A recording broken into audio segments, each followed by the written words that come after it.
A very good evening, ladies and gentlemen. My name is Dilip Chenoy and the Secretary General of FICCI. It is indeed a very good pleasure to invite you and to welcome you on behalf of the Ministry of Information and Broadcasting, the FTTI Pune and FICCI to this inaugural ceremony of the first BRICS Film Technology Symposium. It is indeed an honor to have you with us today. Our Honorable Minister for Information and Broadcasting and Youth Affairs and Sports, Secretary Information and Broadcasting, Special Secretary Ministry Information Broadcasting, Special Secretary Culture from Brazil, and Additional Secretary INB and renowned filmmaker, a very warm welcome to you. BRICS is an important grouping bringing together the major emerging economies from the world, comprising of 41% of the world population and having 24% of the world GDP and over 16% share in world trade. BRICS countries have been main engines of global economic growth over the last years. The two-day symposium starting today, the symposium will have 25 speakers from BRICS nations speaking on different verticals of film technology. I would like to request Mr. Mario Farias, Special Secretary Culture from Brazil, to say a few words. First of all, I would like to thank everyone for the dedication and commitment to being gathered here today. This meeting is a symbolic milestone on the international joint effort to rescue the normality of common life. After all, there is no culture without human relations, without the lively and fraternal human interaction that can only arise in the middle of the extraordinary thing that we conventionally call common life. As the responsible for the culture public policies in Brazil, I am convinced that the primary role of the state regarding culture is to guarantee and protect the set of timeless values that underlie and enrich our civilization. Our ancient habits and traditions are cultural heritage of the first magnitude, and our government is committed to preserving in every way the set of cultural rights that permeate everyday life. Our efforts have been to make audiovisual culture accessible to the entire Brazilian population, decentralized in the large capitals, but without leaving them deprived of government attention, as we understand that large urban centers generate employment, income, and are large showcases for the entire country and the world. We direct our efforts to train new professionals and to provide opportunities for new and future generations. I would like to highlight that in 2020 we made available the value of 400 million reals, approximately $78 million, that helped reduce the effects of the pandemic in the sector. In 2021, the Management Committee of Audiovisual Sector Fund will allocate a total of 473 million and 200 reals, approximately $92 million, which will contemplate productions for cinema, TV, electronic games, as well as resources for training, infrastructure, exhibition, and development in new technologies and accessibility. It is important that we keep working to promote the cooperation of the members of the BRICS, helping the cultural sector during the recovery. These actions will help to mitigate the effects that restrictive measures have had on the cultural economy, and will promote access to culture and give more visibility to artists in these sectors among our countries, promoting synergy and strengthening cultural bonds. The relevance of audiovisual cooperation between the BRICS countries is on the possibility of market exploration and cultural diffusion. On that basis, there are agreements already signed or in the process of being signed with China, South Africa, and India. Today we can announce that a horizon of hope presents itself. A new dome where we can enjoy all the old and sacred flavors of our culture. After all, my dear listeners, the culture of a people is its soul. Culture is a spiritual insight of the first magnitude. It is the theophonic event in which worship arises in a society and defines all other aspects of human existence. It is the intersubjective link in which the common substance of the community develops. Without culture, there are no civilization materials needed for a people to produce even a nail. Without culture, there is not even the idea of people or man. There are only a handful of bipedal animals. And it's precisely for this reason that we must constantly cultivate and enrich it in the liturgical trinity of our civilization: art, music, and literature. The culture of a people does not depend on large public funds, but on a deep spiritual connection between the cult and its timeless traditions. The millennia of human culture were built not with public money, but with an ardent and seething passion for the beautiful and the good. Set men free, and they will create a whole rich human culture, even without public funding.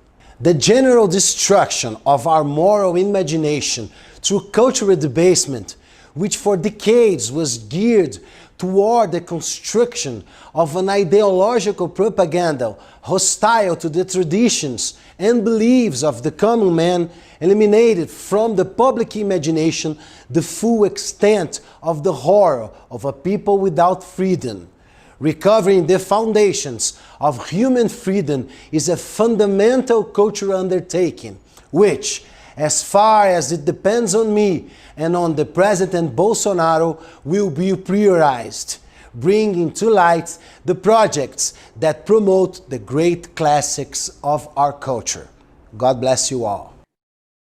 Thank you, Special Secretary, for your wonderful words, and I'm sure it will inspire and enable a lot of thoughts across the different BRICS countries. I would now like to invite Shri Apurva Chandra, Secretary, Ministry of Information and Broadcasting, Government of India, to share his views. Honorable Minister of Information and Broadcasting, Government of India, and other dignitaries, it gives me great pleasure to welcome you all to the inaugural of the first BRICS Film Technology Symposium. This symposium is being held in the backdrop of the 2021, which we will be hosting in November, and all the BRICS countries would be the focus in that symposium. On behalf of the Ministry of Information and Broadcasting, Government of India, I welcome the representatives from Brazil, Russia, China, and South Africa, along with the representatives from India in this Film Technology Symposium that we are very proud to be associated with. I understand that more than 500 delegates have registered for this symposium.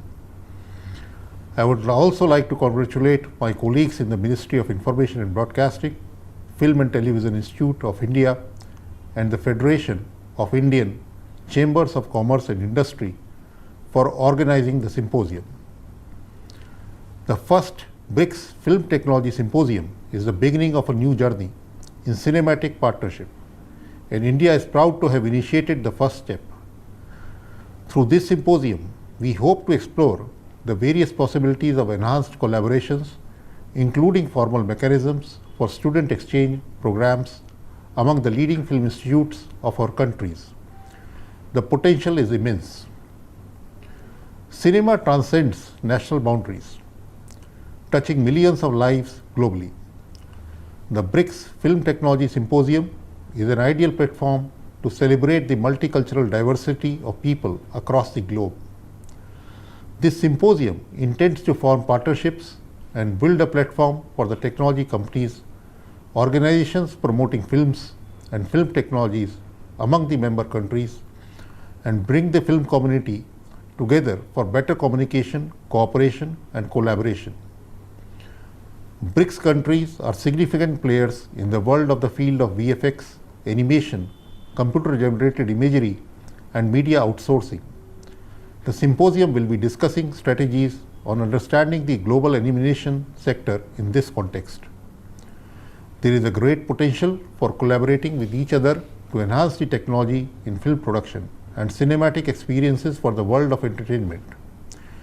It is indeed a proud moment for all of us to have immensely talented speakers during the symposium, which is being organized in the virtual format. The success of this symposium will reiterate the power of cinema in bringing talents together and also in influencing the film fraternity on new and cutting-edge cinematic technology. In the post-pandemic world, films and technology have brought the world together in unique ways through the streaming platforms. This has ushered us into a world without barriers. The audiovisual appeal of cinema has today become one of the most powerful means of sharing and acceptance of cultures. The new age cinema from the BRICS nations speaks to a wider audience with socially relevant themes and is not afraid of speaking in the manner that it wants to. Let me take this opportunity to invite you to the BRICS Film Festival to be held in Goa in India in November this year.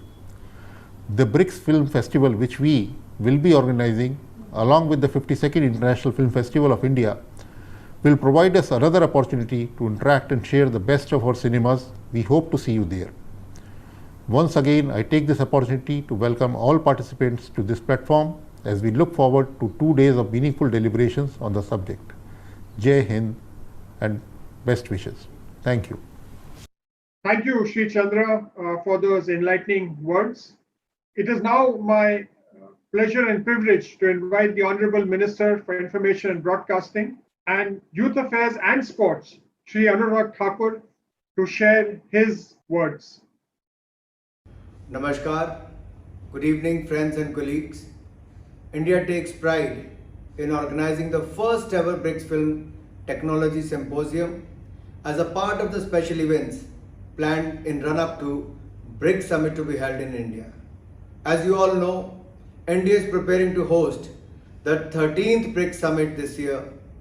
During the chairmanship of India, we aim to promote institution building to further deepen, sustain and institutionalize BRICS cooperation.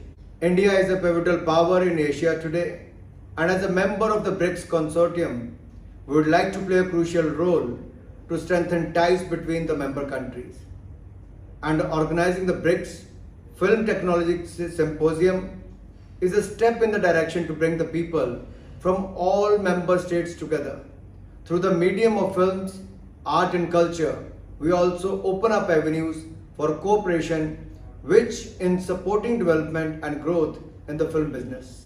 In the contemporary world, the economic power is not only means to increase one's influence in the international arena, but also to create stakes for the people to gain from the advantages or economic grouping. It is important to win the hearts and minds of people from all BRICS nations, and a film symposium is an event which brings together one and all through the medium of cinema technology. I am honored to be amidst some very talented and creative minds who are here to represent their country through the medium of films. The idea of celebrating excellence in film technology by the BRICS nations in India was mooted by our Honorable Prime Minister Narendra Modi in the 11th BRICS Summit held in Brasilia, Brazil. And today we are here at the first BRICS Films Technology Symposium to take forward the idea, which I am sure will grow as it travels to other member countries in the year to come. With respect to global cultural discourse, it is essential that we work out ways to harness the creativity of our technicians and integrate the spirit of nation building in each citizen of all BRIC nations.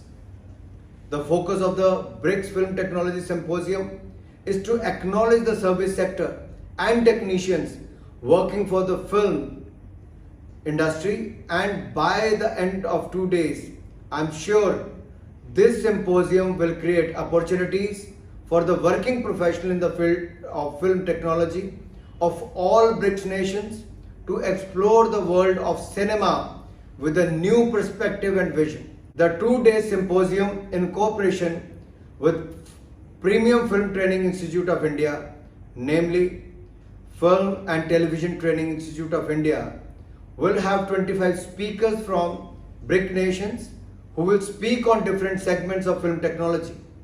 In these 2 days, on the sidelines of Symposium, a virtual exhibition by film technology companies will also take place. I am happy to acknowledge your presence here at the first BRICS Film Technology Symposium, and we would request all the people gathered virtually here today to further deepen the bonds of friendship and work together to build a stronger platform for mankind globally. Thank you. Jai Hind. Thank you, Honorable Minister.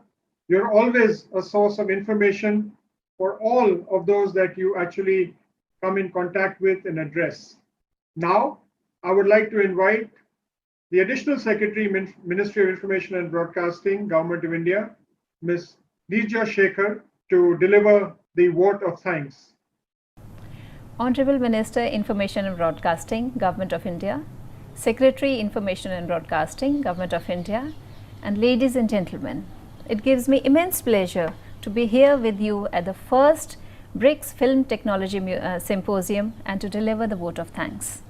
It's a privilege and honor to be able to witness the 2-day symposium. The Grand Symposium aims to increase cooperation amongst the member countries. There will be 25 speakers from the BRICS nations talking about the new age film technologies. A virtual exhibition has also been organized in participation with the member countries.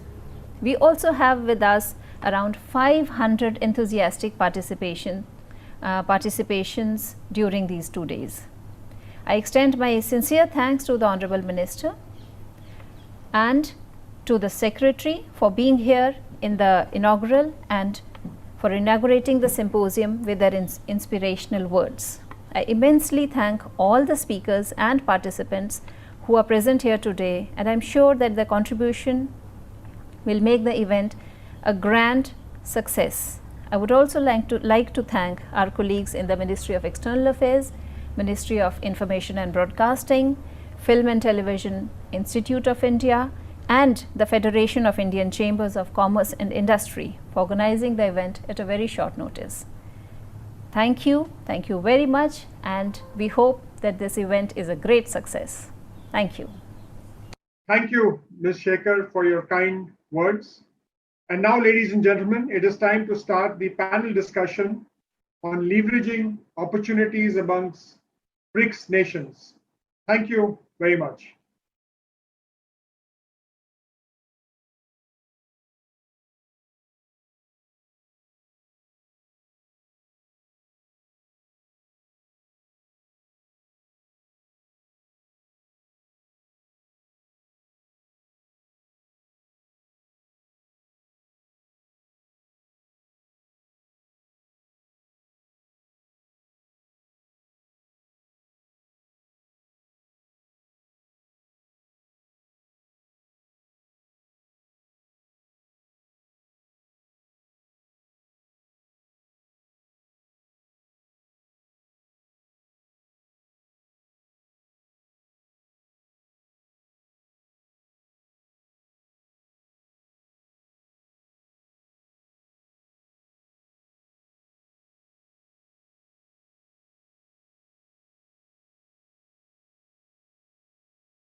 No.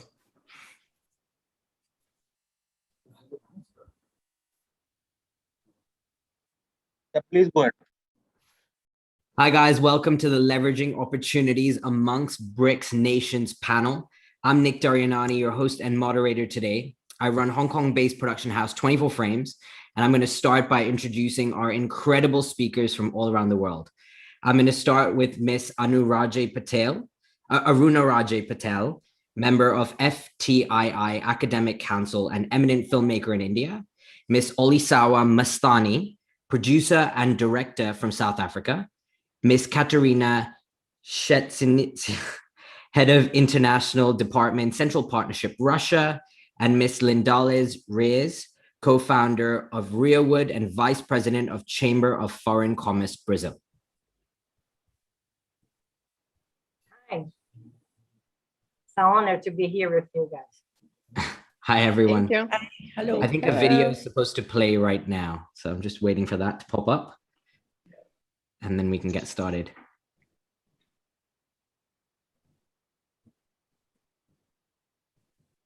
There we go.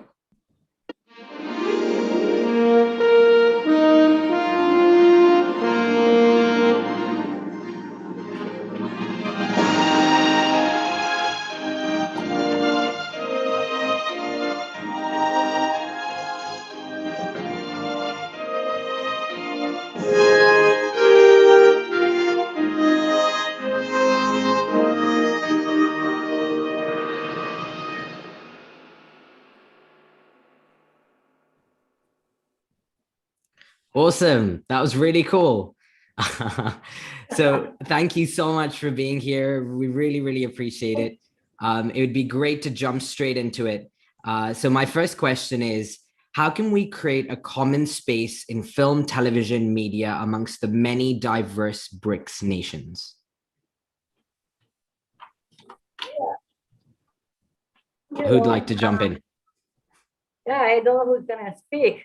Thank you for the invite. It's a very good opportunity to speak about Brazil and all this perspective to create this cooperation between BRICS countries and all the audiovisual industry, education, new technologies, and co-production investment. You know, I work at TV Global, the large TV in Brazil, since 25. And I know we had to create an open innovation program because art and technology has to cross over.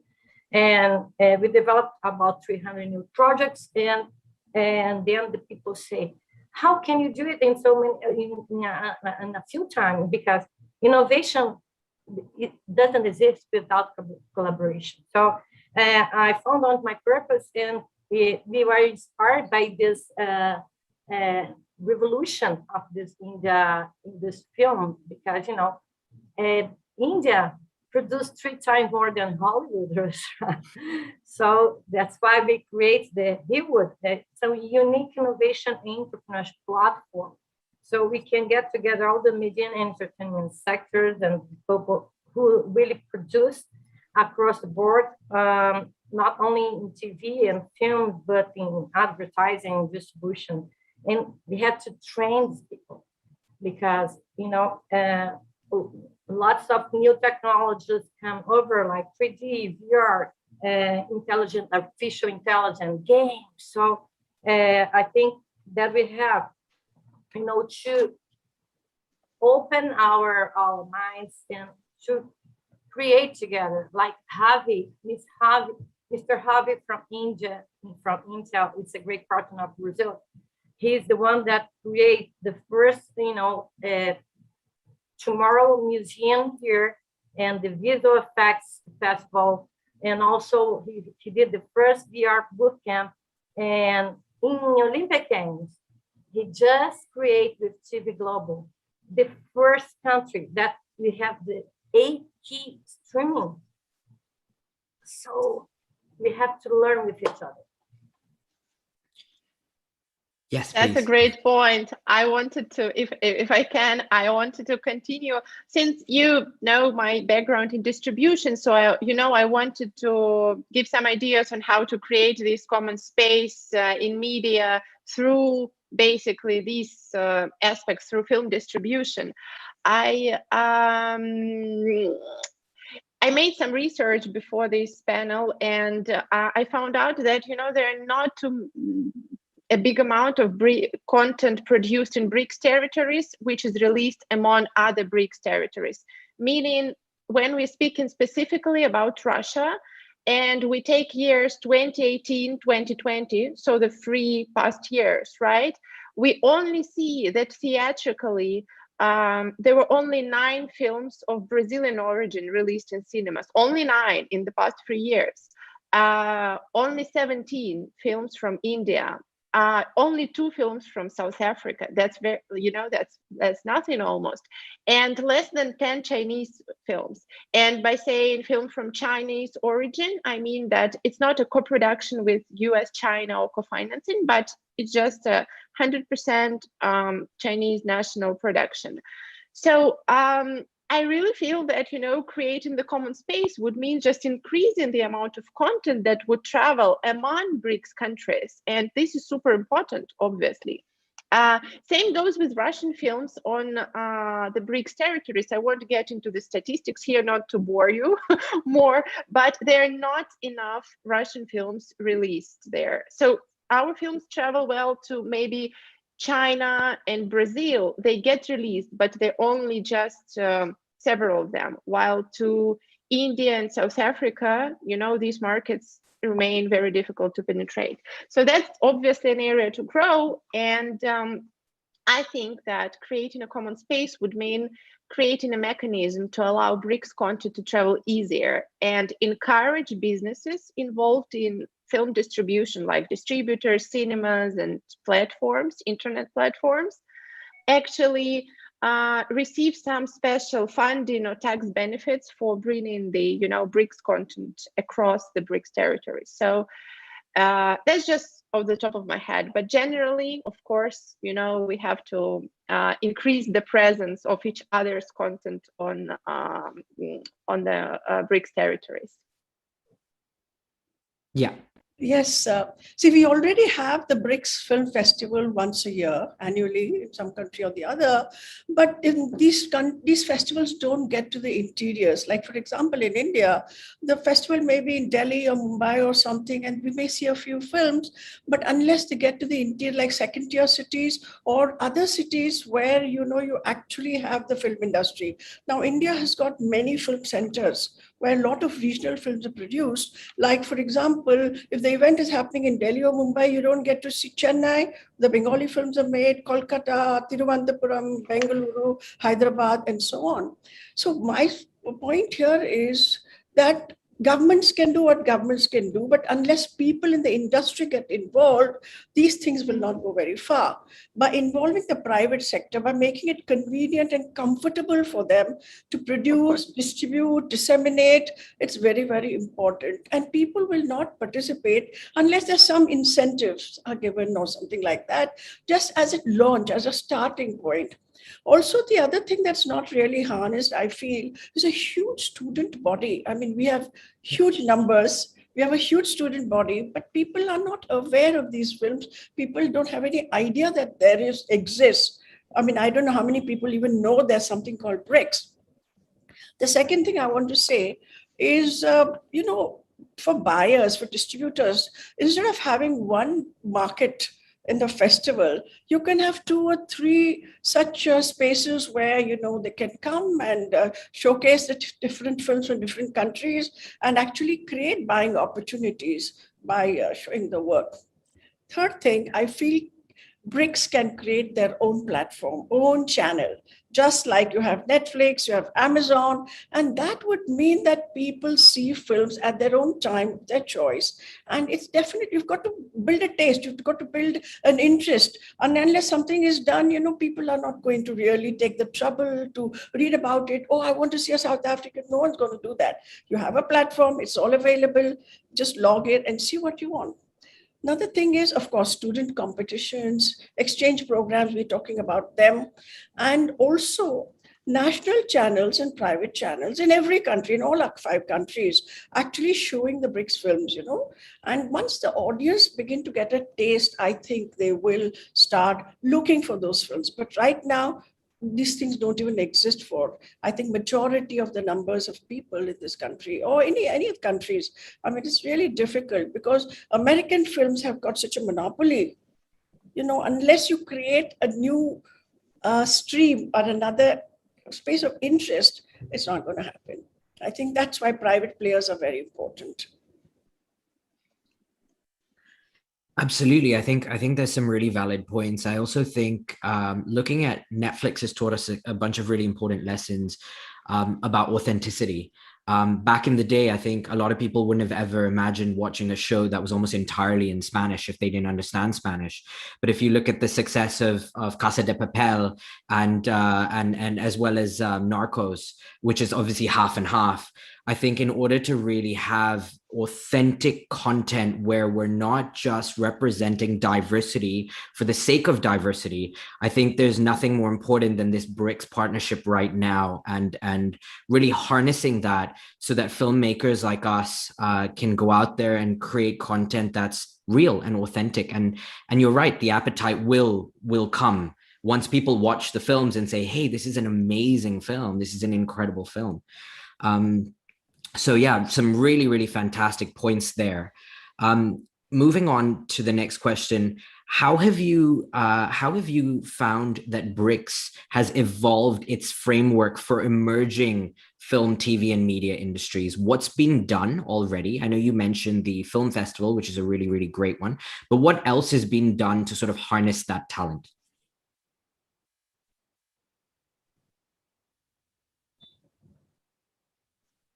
Okay, can I say something? Yes.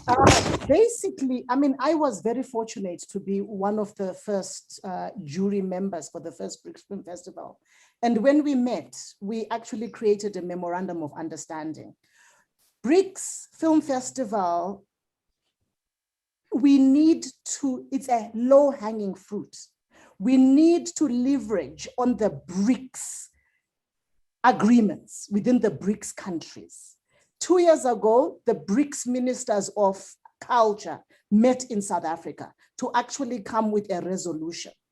And people don't know about it. But to come back as a precursor, if we look at the BRICS economies, 2015, 23% was actually what they contributed to the overall global economy. In 2022, which is next year, they are going to contribute to 27%. So we are seeing that BRICS in 40 years is going to have a larger GDP than the G6 countries. And so we need to actually leverage. If you take South Africa, for instance, 3 years ago, the cultural industries, the television and film industry, they were the 3rd largest earner of GDP. In India alone, you've got your films which are part of GDP. So us as filmmakers, we need to have government support, apart from the fact that, yes, we can talk about private and all of that. And government support will come in the form of, let's say, an inter-broadcast agreement between the BRICS nations, where India as a broadcaster, because we need to also create audiences, we need to create appetite. India as a broadcaster will commit to showing X amount of hours of films on their public broadcaster, Russia, all of these other countries. That is something that can be done within an intergovernmental space, where then we can actually give opportunities to filmmakers, but at the same time, we can actually then co-production. There is no reason why we do not have a co-production deal, which is just amongst the BRICS countries. In fact, South Africa has come up with the co-production, not deal per se, but a document. And India actually was sent that document for us to actually start leveraging on how we can work together. The attractiveness of BRICS, we are the fastest growing emerging economies. We represent 26% of the world's landmass. There is a focus on the economic, financial, political governance. We've got global exports. So basically, we've got this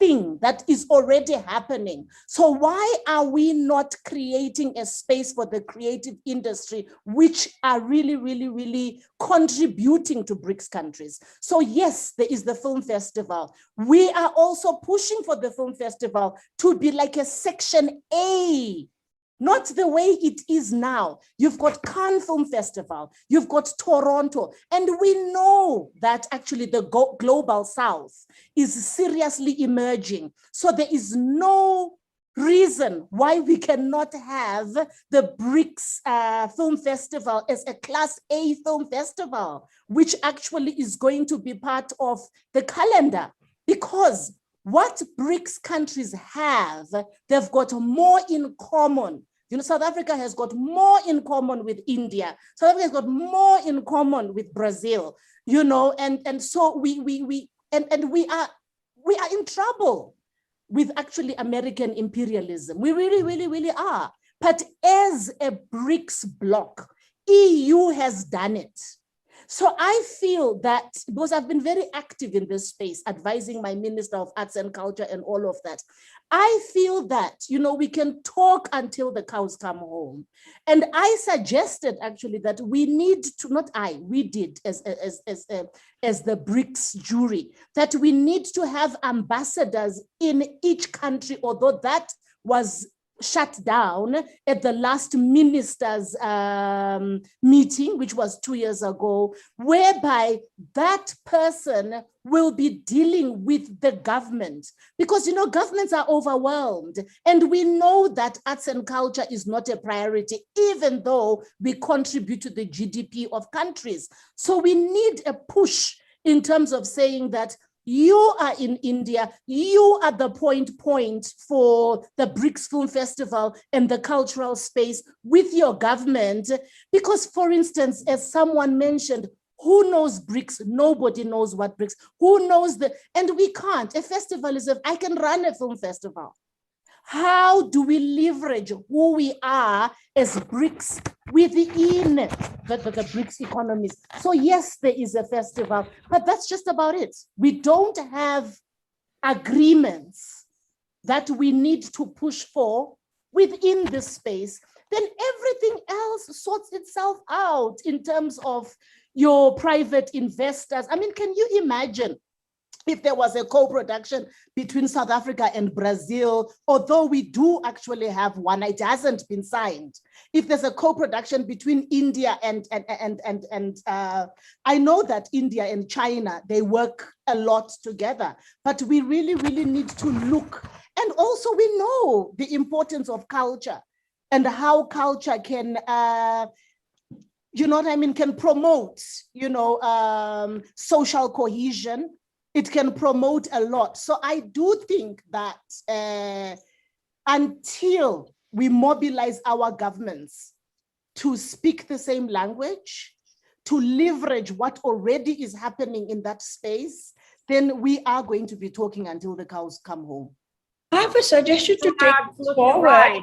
I have a suggestion to take this forward, that, you know, I feel, you know, whether it's Ministry of Information and Broadcasting or Culture, have a small department, create a small thing. She said, Ambassador, I'm saying create an office. It's a one window clearance, maybe, you know, where travel is made easy, where permissions are made easy, where the, you know, agreements are made easy, and all that financial transactions are made easy. So when you have that little department, that little office under any ministry that, you know, the governments choose to put, then it's easy. And it doesn't have to be very big budget co-productions. It can be big budget, middle budget, small budget, shoestring budget. I mean, why can't one student even from one country have a drive with a student from another country and do a co-production? So what we need is that one window clearance where it's simple for any co-production to happen at little department in whichever ministry. It could be Culture Ministry or Information Broadcasting Ministry. That's very important.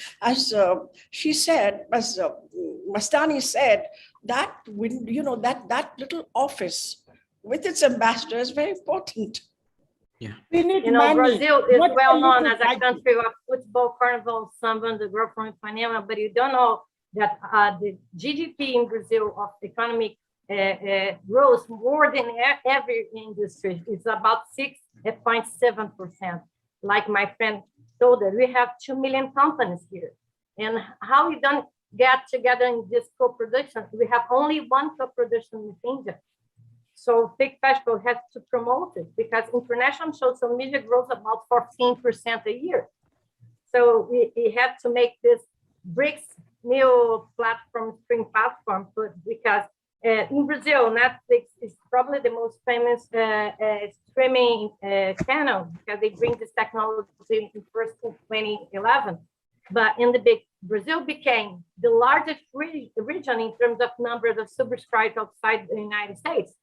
So if you create this platform, and also, like my friend said, we have to put this agreement with the government because in January 2020, the Minister of India came to Brazil and our president made more than 15 agreements and didn't came over the paper. So we have to put it alive and we have to use our, you know, our producers to, the FIC Festival can promote this. They can promote this collaboration and MOU agreement so we can exchange talents, we can exchange this 2 million companies that we have here. That's why we created HUGE, so we can put together everybody and connect them with the BRICS. Okay, I think so. Yeah. I fully agree. You know, from our perspective, speaking about the co-production treaties, we also have very few, especially with the BRICS, you know, territories, and this is a huge obstacle when we want to produce. We now have, well, it's not Brazil, but we are thinking about a co-production with Chilean company, and we, you know, it's basically, even if we wanted to do it with Brazil, it's impossible because I mean we are going through, but if we had a treaty, it just could be so much easier, and the companies just have to battle these you know, bureaucratic and red tape obstacles instead of actually doing the, you know, the work. So of course that's a huge contribution, and it's goes beyond saying that, you know, if it's a co-production, that the audience is doubled. And of course, if the film is co-produced and 2 countries contribute or 3 countries contributed to it, you know, their cultural background, their actors, their creative group, then the interest of the audience will be also wider. So that's, I think that's the key point of gaining the global audience, the BRICS audience. So of course, yeah, I fully agree with my colleagues who spoke before that that's one of the key aspects. Absolutely. I think, I mean, looking at it from sort of a wider point of view, if you were to take some of the top Bollywood actors and have some of the top Chinese film industry actors as well, put them together, you're looking at a massive blockbuster. You're looking at something that's, you know, that will be watched around the world by Hollywood included there. But I think one of the key issues that we touched upon here, obviously, I love the idea of starting up that little division, that little office, you know, because I think that's absolutely necessary. But I think something that's really important, we get approached a lot by Bollywood producers, by producers from the UK film industry and by Hollywood about filming in Hong Kong, filming in China. I think information doesn't flow freely enough. So if we're sat here going, okay, we really want to make a film in China, that information is sort of, is quite hard to understand. Okay, where am I looking for permits? How much am I looking for permits? How much am I looking to spend for crew? And yes, you can reach out to people, but that's a long process. Then understanding that, collecting quotes from different companies, comparing them. It would be great if there was some sort of a portal alongside the office where we could jump on and say, okay, this is how much we'd be expected to pay for a crew, a large crew, a medium-sized crew. This is how much a DP would cost. This is how much, you know, basic set would cost to rent, set design, etc. If we had some sort of a portal that was shared by BRICS nations so that people like us could jump on and say, okay, now we understand the cost. Now we know how much we're raising. We know how much we need and how we can execute this.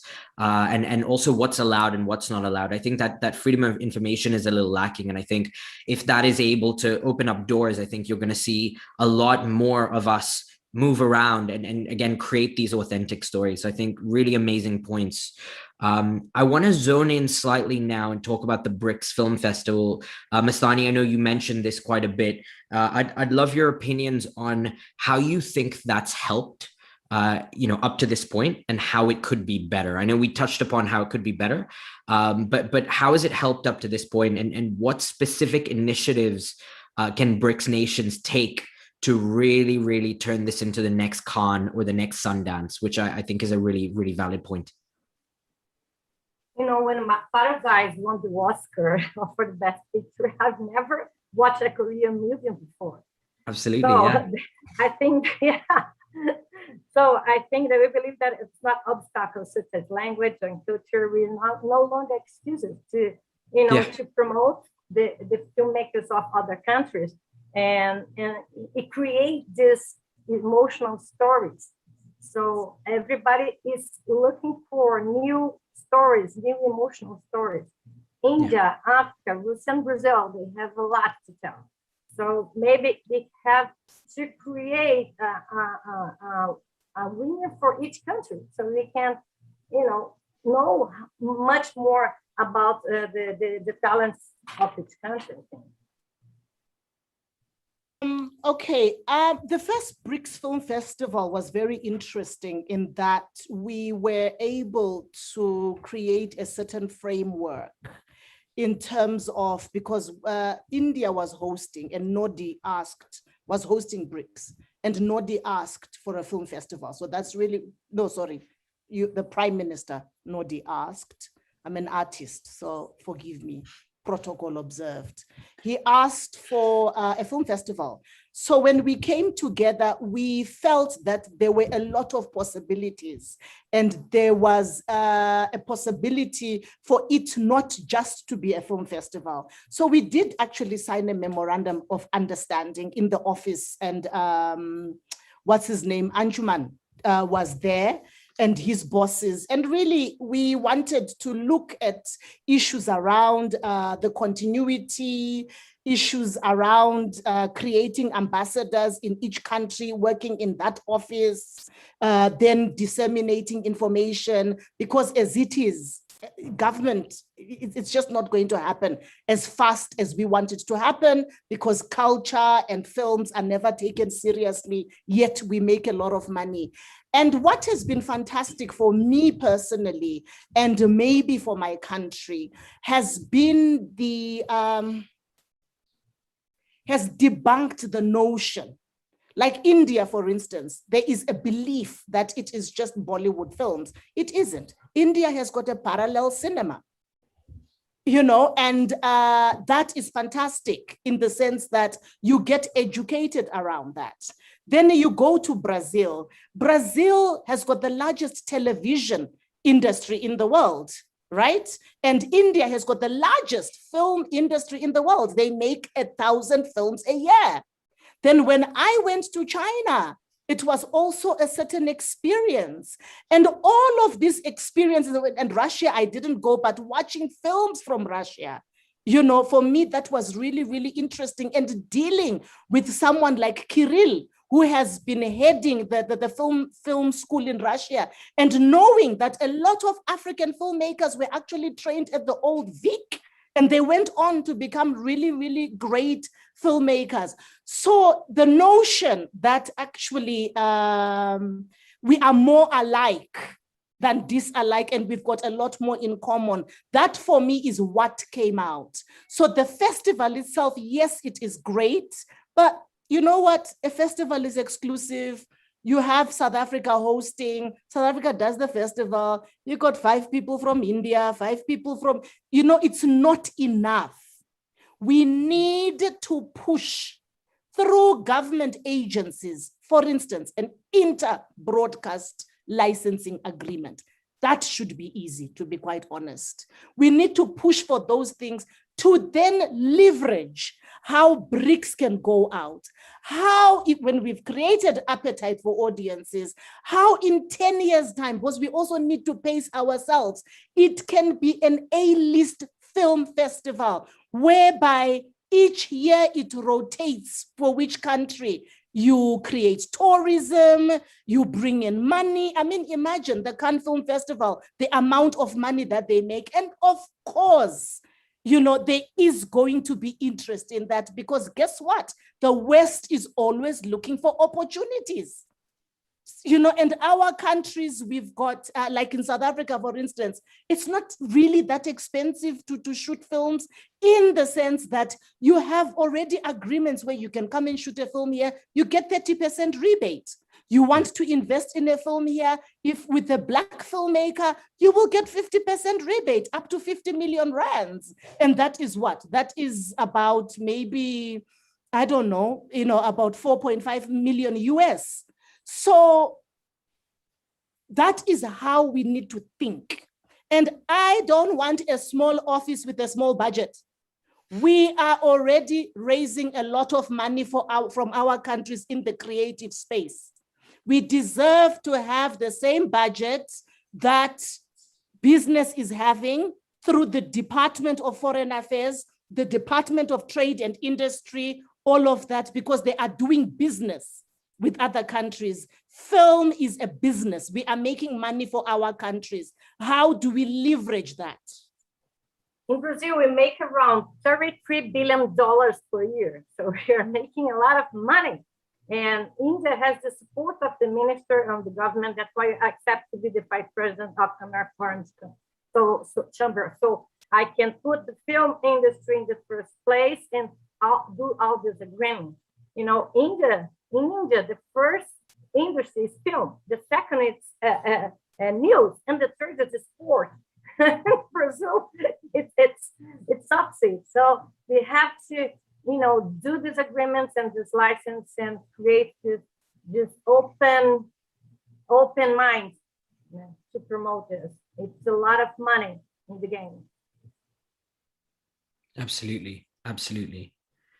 I think one thing about the Cannes and the Sundances of the world is that there's a lot, like you said, governments pump a lot of money into making them look sexy.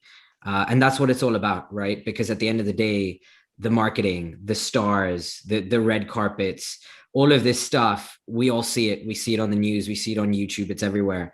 And I think something that could really be looked at is the way that the BRICS Film Festival is presented and marketed. Because I feel like that is, film is all about marketing, right? If no one watches it, if no one knows it exists, no one's going to watch it.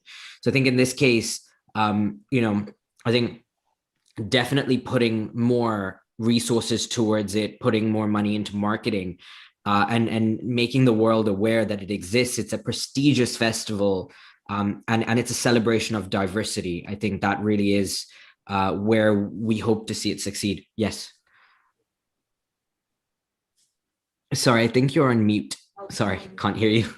I'm so sorry. Yeah, no, like working in the tourism department, tying up with them, where special packages, whether you're coming festival or whether you're coming for production, and people actually getting there and exploring opportunities, connecting with people. There's a kind of a synergy, there's a kind of an exchange, and I think that will create new connection, new business opportunities, and the new things is very important because, as you said, how, the kind of publicity that makes these festivals like, Cannes and all sexy. I mean, that's like, get the tourism department. I think we need to tie up with the tourism department. They have to take a very active role in all of this.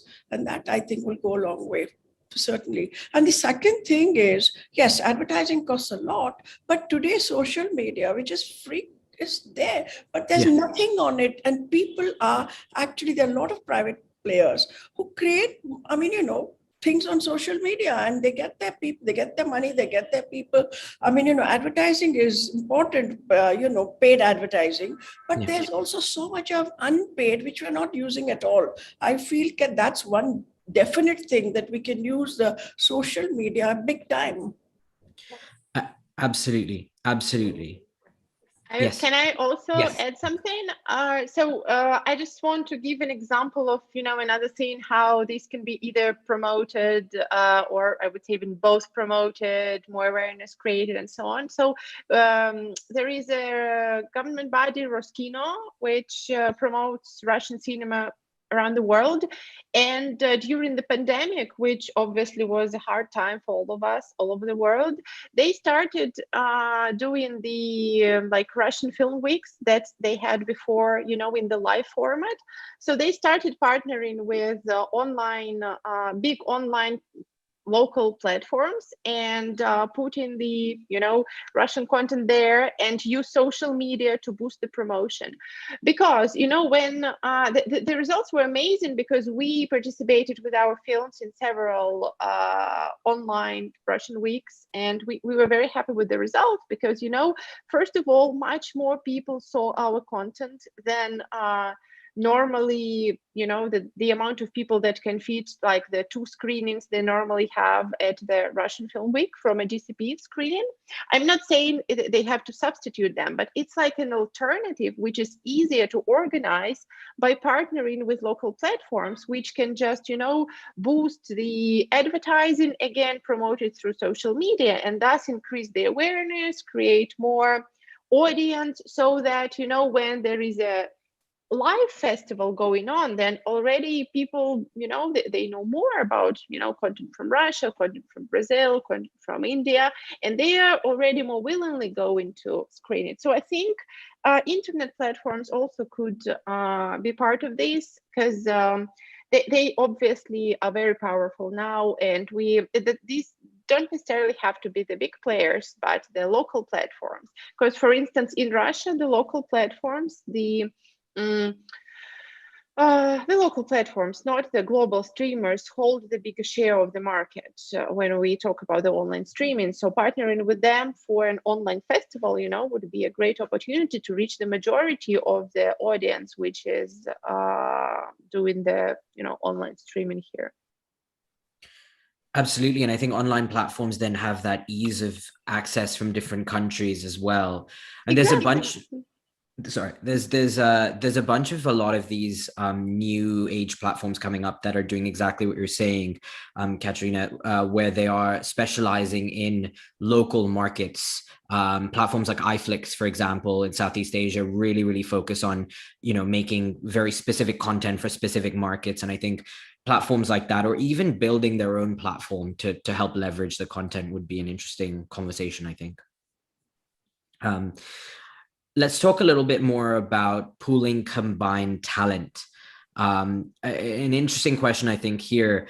What are efficient ways for BRICS nations to pool their combined talent together so that we can see this amazing diverse content get made with producers from India and filmmakers from Russia or Brazil? Like, how, what do you guys think about that?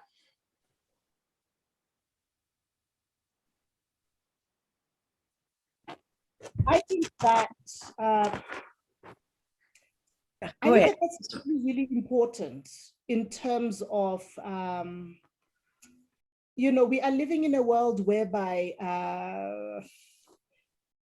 stars, talent, the visibility of that actually has cachet.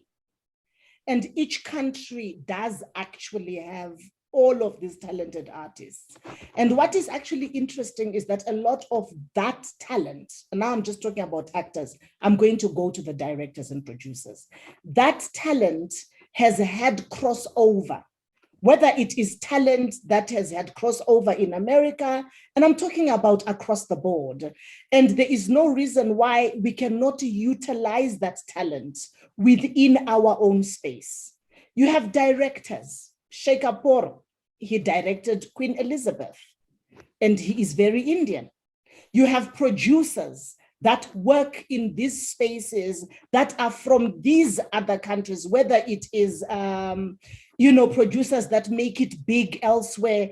And I am 99% certain that should you put a great script in front of that talent that either has emigrated to Hollywood or England, and you put money, they would be very happy as a Russian talent to do something that is authentically Russian. I am certain that someone like Charlize Theron, who is South African, if a great South African script were to come up and we have as a co-production, I might not have enough money, but you might come up with some of the money and we've got those agreements. I'm almost certain that she would want to get involved in that. And that is a way in which we can actually leverage cross talents, because those talents are there, but we are losing also a lot of our talent to the West. So how, and part of it has to do with money, part of it has a lot to do with what we are willing to invest or not willing to invest. So I do think that if we come together, put money in, we would have a situation whereby someone like Attenborough didn't have to direct Gandhi. God bless him, may his soul rest in peace. You can actually have an Indian director directing Gandhi, and that film actually winning the Oscars. Yeah. So, but we need money, publicity, but if we cannot make BRICS happen, and thinking big, because we are actually going to be contributing to 40% of the wealth, the global GDP in 2040. So we need to think along those lines. Partly, then there are smaller films as well, and we can do that too. There's another point I want to raise here. When we're talking of actually reaching our films to 40% of the world, actually, the thing is, you see, most of the films that come from many of these countries are subtitled in English, and a lot of people do not get it. I mean, you know what America has done? I mean, it's amazing. They're so business-minded, so absolutely on the bang on the dot. They have, you know, sometimes I open a channel and I see an English film in Hindi, dubbed in Hindi. Yeah. And I say, this is crazy, dubbed in Tamil. And that's how they're making huge amounts of money. So what I'm saying is, you know, if the government needs to support this, that, you know, either you have language subtitles, whatever languages now. I mean, you know, yesterday we had one member of the parliament sharing with us, the films are going, but people are not able to read English subtitles. Can you do it in, you know, it was Uzbekistan and Kazakhstan. They said, we don't understand. So we're not going to watch these films with English subtitles, but you have the local languages, at least some local languages, subtitles in that, or even dubbing. Because, and that's how also what has happened is it's provided a lot of work in India for people dubbing American films. You see, the voiceover industry is blossoming because suddenly you find that you are actually dubbing for American films. So that's another way of actually getting to the 40%, those large numbers, because unless those large numbers see those films, there's no cash coming in. You know, that's very important. I would like to contribute to another point of view, because in Brazil, with all this pandemic and this acceleration, this digital transformation, the IT sector is struggling. We have more than 700,000 people that need to be hired by the company, and don't have this people capacity. You have to bring from the. We are lucky because we have this global leadership in oil and gas and all this pre-salt platform, and they are a benchmarking for computer graphing and simulating and visualization. And we have to bring these people to the entertainment media sector, because we have to, develop new skills and people that can support the new technology in this production. And also we are training the people from the poor communities, from favela. They are talents, and we need to get this opportunity for them. I mean, these are all really, really fantastic points, I think, in terms of. Can I just say something quickly? I'm yes, so of sorry. course. Yes, no. When I was in Niterói, I spoke to a Minister of Arts and Culture in Brazil.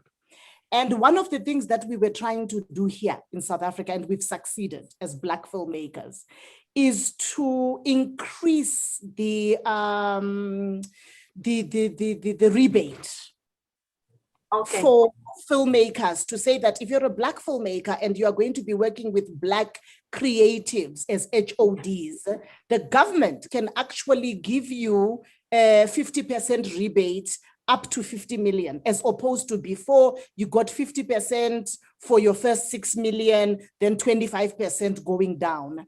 And when I was speaking to your Minister of Arts and Culture, but it was with the present government that actually cut a lot of your spending, he was saying that they probably would want to look at that, because for a lot of us Africans, Brazil is very problematic.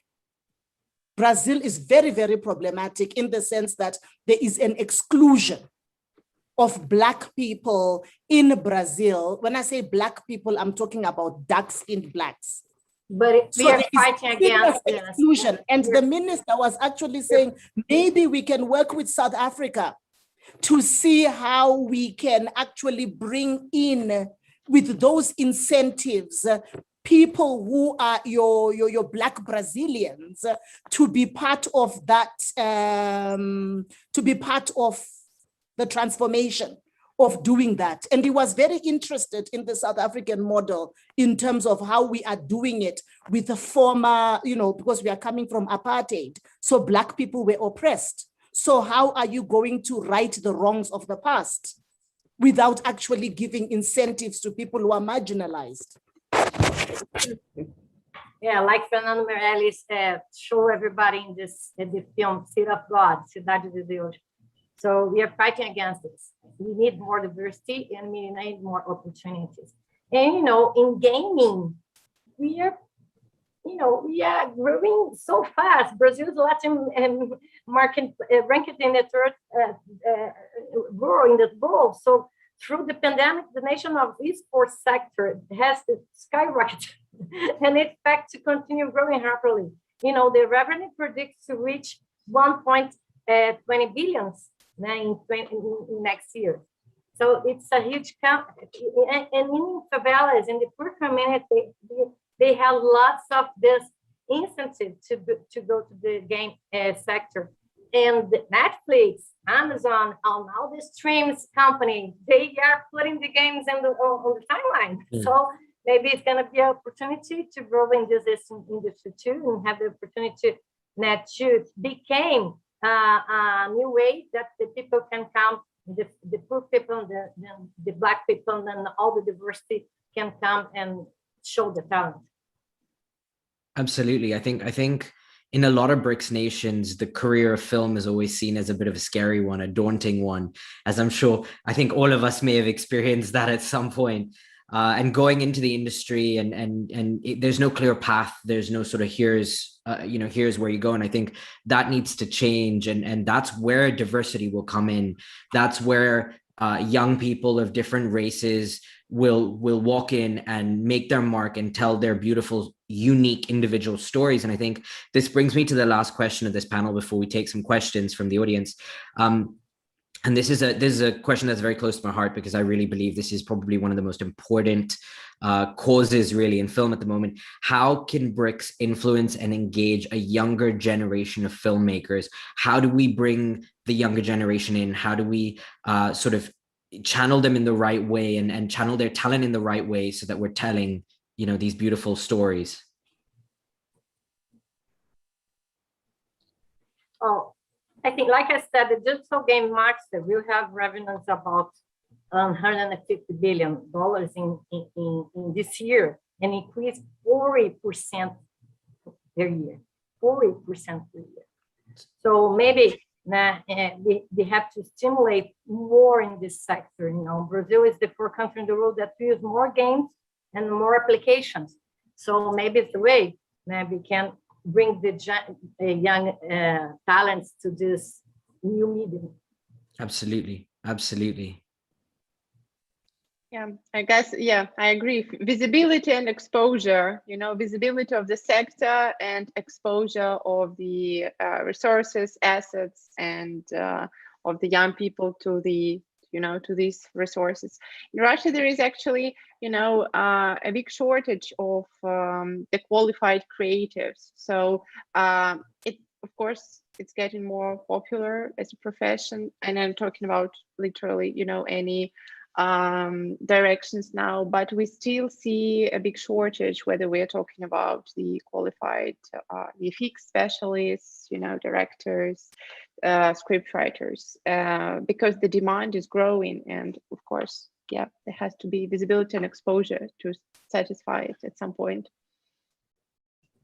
At present, no, carry on, sorry. Yeah, I think matter, I see a couple of possibilities. Like one is definitely like, colleges, where, if there's a lot of mass media taught in a lot of colleges. And there's also, no, I'm not talking of the film schools. Actually having the subject like film appreciation. Let's appreciate the films from the BRICS countries, and they're amazing films. So people actually, young students exposed as part of the curriculum, as part of the syllabus to watch these films. And that's the other thing is film schools tying up with each other and having these really in programs. And, earlier we used to have people coming to Pune Film Institute to actually participate. And today, even if you're having online courses, of course, you can't teach all of filmmaking online, but you can definitely teach film appreciation things. And we do these courses. And so actually having a BRICS course, a BRICS online BRICS film appreciation course, and that will just open doors.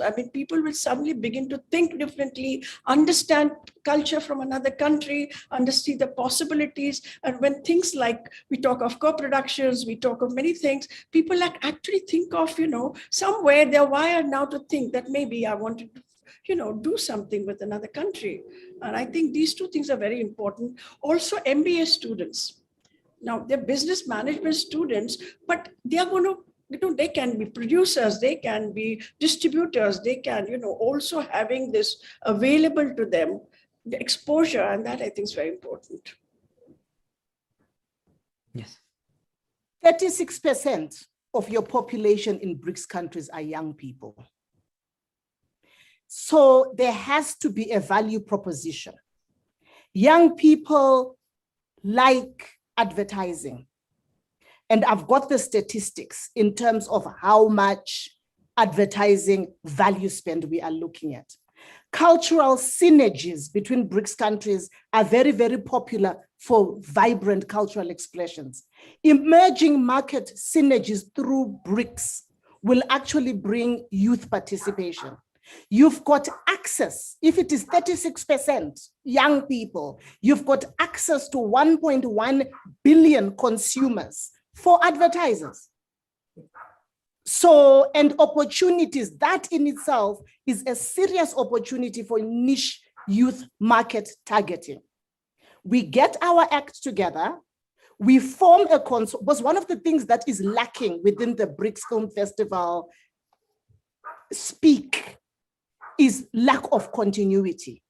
We meet every year. Last year, people met in Russia. We don't know who spoke, what happened, what resolution or what we're going to fight for. Year before last, it was Brazil, then it was China. There is a lack of continuity. We need to be able to say that, okay, in the first year when we met, what was resolved? Did we at least push one thing? That in 3 years' time, maybe we will see this agreement. Did we at least do this? Did we at least do that? Because we are going to be sitting here 10 years from now. The opportunities are vast. These are long-hanging fruits and nothing is actually going to take place. You look at someone in Russia actually started a BRICS TV. Actually, they did about 3 years ago, and they merged with a South African partner, so we don't know about that, but there is a Russian who started a BRICS TV. We don't know about it, didn't hear about it. That is probably a very, very good platform where we can, have buy-in. So, and also you look at a country like America. America has been brilliant at advocating for soft diplomacy. Yeah. There is no reason why we cannot use that as BRICS countries in terms, get the 10 ministers of arts and culture, get the 10 ministers of Department of Trade Industry, from 5 countries, put them in a room, have activists in there. This is what we want to see. This is what we want to see happen. So many years, so many years. So young people are crucial in this.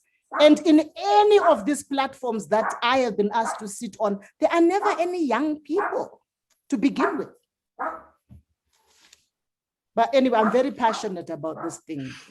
That's amazing. It's amazing. I think that just all the points mentioned have just really amazing. I'd like to just finish the panel quickly by going through each one. And is there any last anything you want to say, anything you want to add, any very passionate statements? Now's the time to make them. Masani, since you're raring to go, let's start with you for that last statement. You're on mute, sorry. The passion's still coming through though. The passion's still coming through. We need to create an overall awareness of BRICS Film Festival. We don't have that. We need to actually pay for a proper feasibility study for where are we, where do we see ourselves going, and that should be a multidisciplinary thing in terms of a tangible document. We need to capture digital audience, because then we are not even talking about digital. We are not even talking about others. In every BRICS country, for a whole spectrum of the target, market, citizens, government, advertisers, we need to facilitate innovation, entrepreneurship. Cultural exchange is very important. Already, we don't know. There has been a cultural exchange. 5 kids from South Africa have gone to China to actually learn, and this was a pledge which the Chinese government came up with when we went to the BRICS Film Festival, where they said 5 kids can go and they can be taught in animation. India, you are leading in animation. South Africa, we are so behind because it is prohibitively expensive. We should actually have exchanges because India, you are leading in this.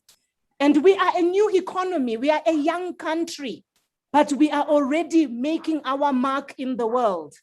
So how can we leverage? That is how we bring in young people as well. So I could talk until, and we need to grow this space, eventually rival the rest of the global market in the world. We can do that if we look at the forecasts of how the trade and industry space is growing in this space. Thank you. Thank you. Yes. You know, the thing is, we don't have enough film schools. We don't have enough film teaching available to the large number. What do you think people are doing? They're making films on mobile phones. I mean, there's so much passion, these youngsters, there's so much passion and there's so much desperation. They come and do these short courses and they keep creating and they keep putting it on YouTube and everywhere else. So the thing is to really get them in, as I said, you know, give them exposure, give them some teaching. I mean, it's a very simple thing to do. I mean, if a bunch of people, if a teacher travels to one country or another and creates a small project, I mean, there's a workshop. In 2 weeks, you've got 10 people, 20 people making the little films, and they're guided and they're also getting in touch with another country and getting the culture. And those guys in future are going to make those big films. Absolutely. They have to start somewhere. I think that's very important. That was amazing. I agree. Education is the key. They need to inspire these young people, you know, because I came from a poor family. My parents are immigrants from Portugal. And the only way I could get to NASA, the first Brazilian that was selected to NASA, it's not because I'm a genius, but because I have this opportunity to create inside my school. So I did music and engineer universities. So you have to transform users in producers. So you have to put all the things, you have to create all the skills, and have to capacitate the teachers so they can since the first years, you have to put them in this industry. It's a limited possibility. Now, the TV industry is rapidly changing and moving entirely online. So thank you so much. We have to create, with the rise of video on demand, we have to create more opportunities for them and to connect with other countries, the talents of other countries. Thank you. It's been my pleasure to have Hollywood and Bollywood and all the Indian and African visual industries come together. Thank you so much, guys. I'm really sorry they've asked me to conclude right now. I'm really sorry we just run out of time. Thank you so much for your time today. I've loved learning from you. Guys, please continue watching on. The next panel is managing cross-border talents, content licensing and dubbing in local languages, and that takes place right now. So keep watching, and thank you to all of you. I've learned so much from you all. Thank you so much. Thank you, Nick, and thank you, everyone. It was so lovely meeting all of you. Thank you. Thank you. Likewise. Thank Thank you you so very much. much. And I think Thank we you. should keep in touch. We absolutely should keep in touch. We need to catch up. Okay. Thank you. Thank you. Bye-bye.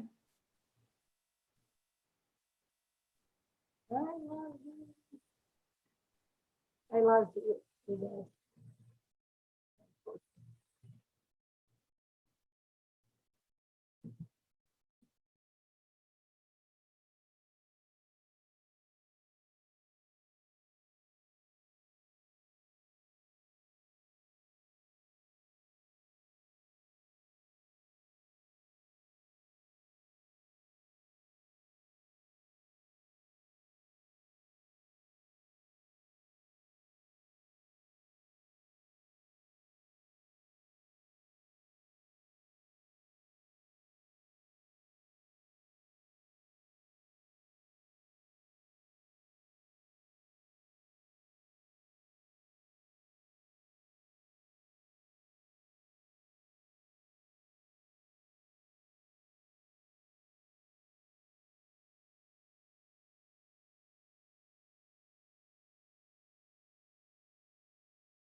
We are live now.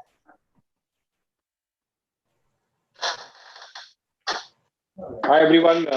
Good evening, good morning, and good afternoon, whichever part of the world you are from. I'm Karan Tarani from Elara Capital, covering the media entertainment sector. Your moderator for today.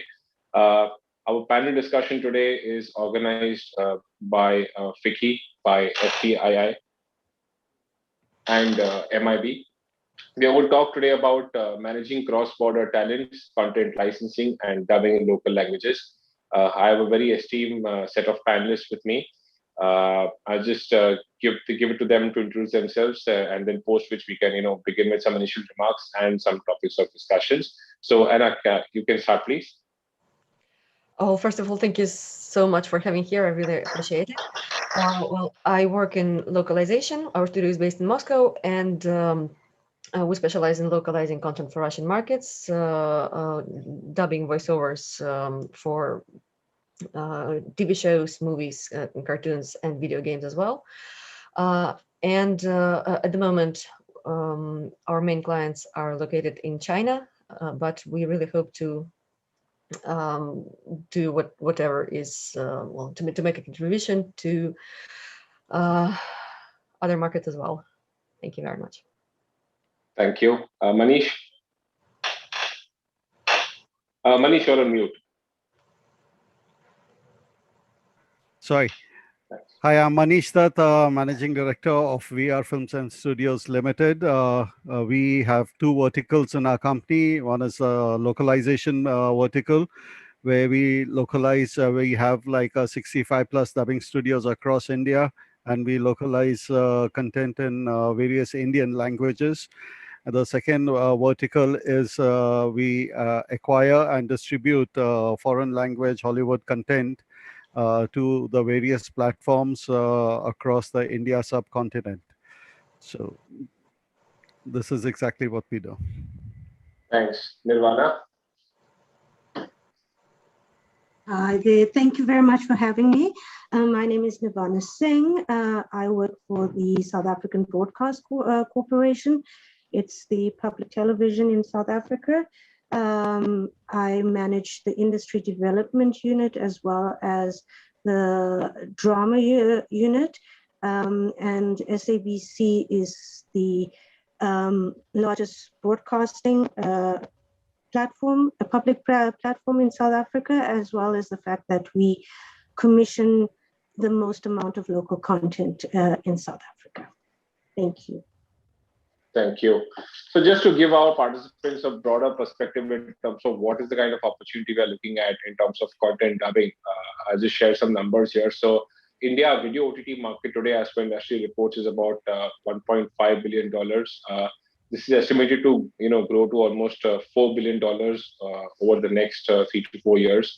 And over the next 10 years, there's a possibility of this going to almost $4.5 billion. The opportunity is huge here in terms of video consumption. Of course, demographics are very, very favorable, whether you look at cheaper data prices, the youth audience, the higher smartphone penetration, everything put together is something which is adding this entire surge in consumption for India as a market.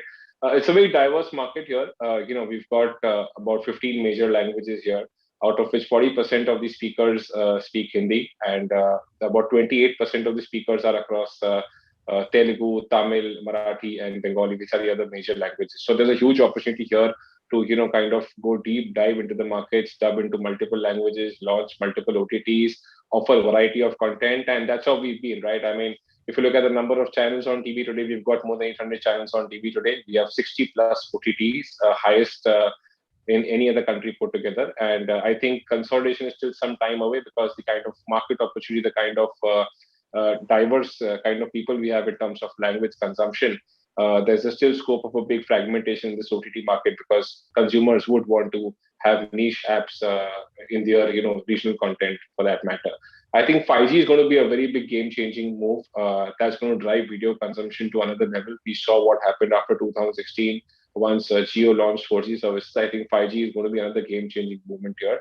And also, of course, this increased broadband penetration is also going to support video consumption put together. So I think there's a huge opportunity here. dynamics have changed drastically because of digital content distribution has become very easy. Dubbing of content, cross-selling of content has become a very easy phenomena. And the panelists today are experts across various geographies. Will be sharing insights in terms of where do they see this entire dubbing market, localization, content distribution, digital consumption going ahead from here on.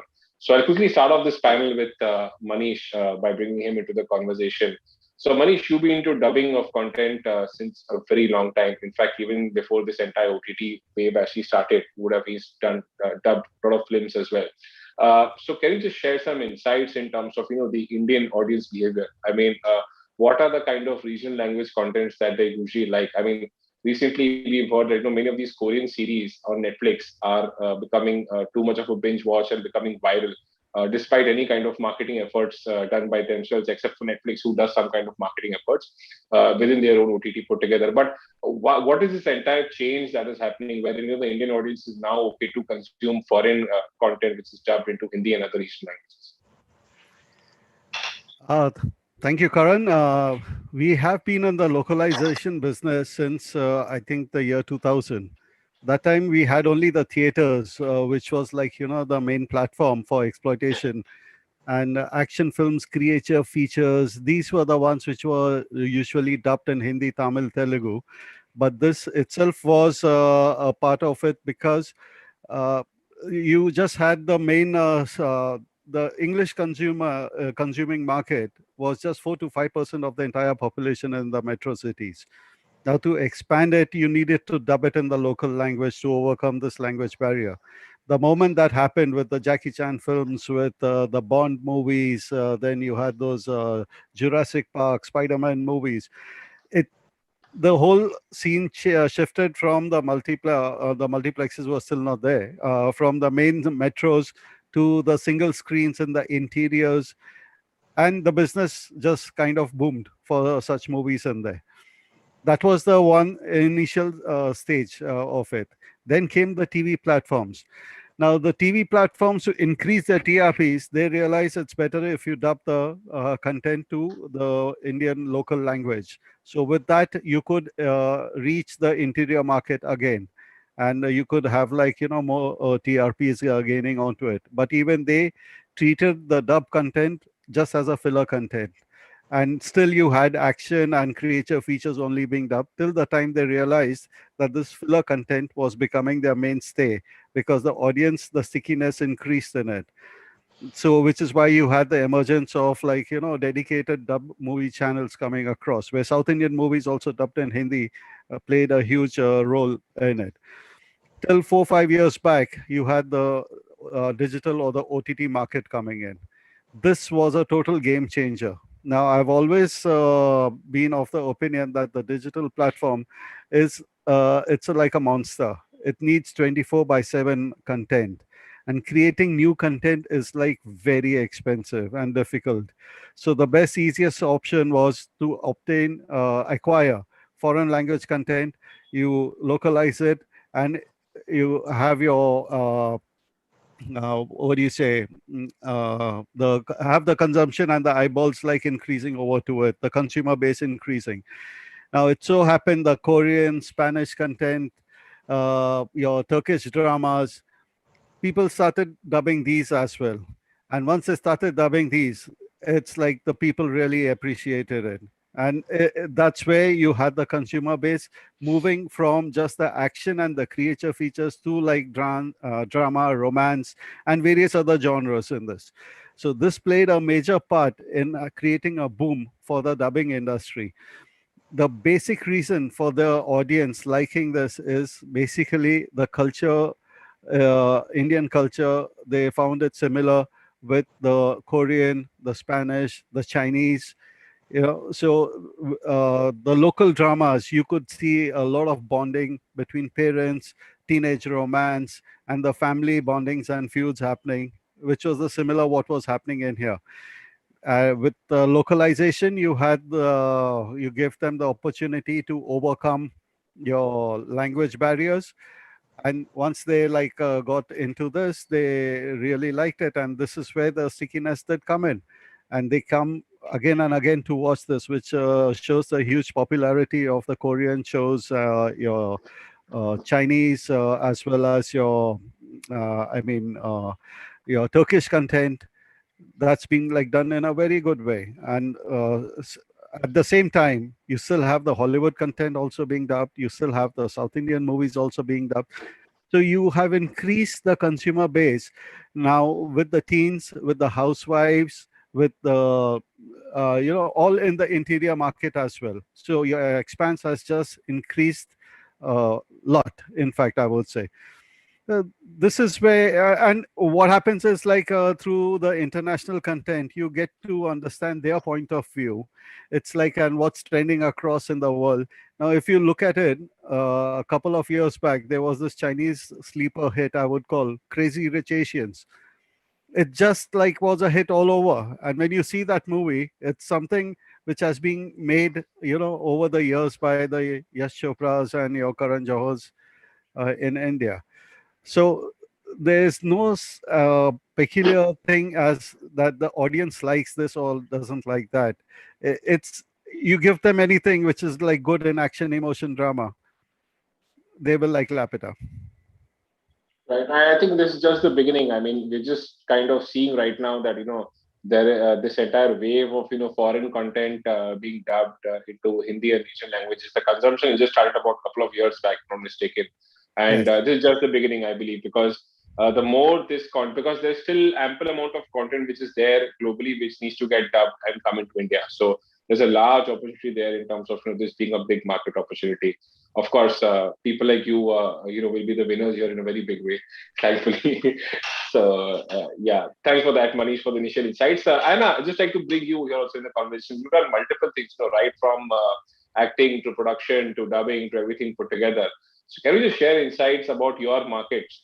How are they how is the receptivity there, for dubbed content? That's one. And specifically, what about Indian content? I mean, do they really like Indian content that is dubbed into Russian language or something of that sort? Or is there any kind of, content which you have which is Russian and kind of dubbed into Indian language and has done well over in this market or something of that sort? Some examples would be great. Yeah. Sure.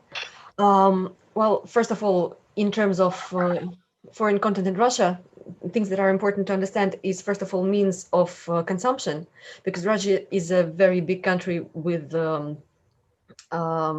different stages of development in different regions. And for that reason, not only platforms, but OTT and traditional television are all, well, at least at the moment, I would say, equally important means of consumption. And in terms of genres and types of content, I totally agree with Mr. Manish. You can't say that, well, it's not that you give people content and they like it or do not like. I would say that there is demand for quality content, and there always will be. And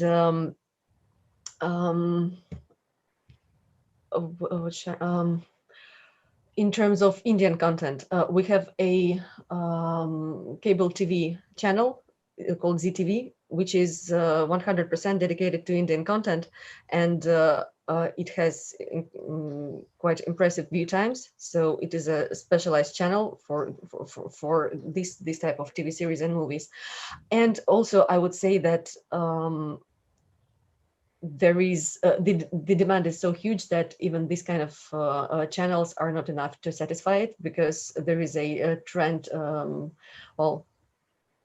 of unofficial dubbing studios, right, which produce more content than the official ones, and they have their public, people watching those movies and TV shows. So I would definitely estimate that the demand is huge. Then if you look at it the other way around, vice versa, yes, Russian movies are successfully sold abroad. And just while preparing for this panel, I found out information that one of Russia's major production companies, Sreda, has established their own subsidiary in LA, and their aim is to mitigate and facilitate localization of Russian content for US and Canadian markets, which I think is a very healthy practice. And yeah, later when we dwell on the specific topics considering dubbing, we'll probably bring it up again. Right. Thanks for that. Nirvana, what about South Africa? I mean, how is that market been, in terms of dubbed content? And of course, we have got, larger players like Z who've got a very strong presence there, who've expanded, done marketing and all put together. But how is this transition happening, from TV to OTT in terms of consumption? And one thing I'd like to ask you, on a regulatory standpoint in terms of piracy, of course, earlier a lot of the content was also pirated because TV, was expensive as a proposition. But given the market dynamics right now, everything going to OTT, everything going to digital, how has the monetization opportunity emerged in a big way for a lot of these content players? And piracy would have definitely come down there as well. Right?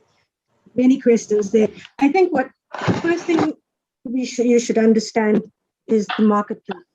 South Africa is still very young in terms of its independence and its democracy, and that has had a huge impact on the content that has been commissioned and curated since 1994 when we celebrated our independence.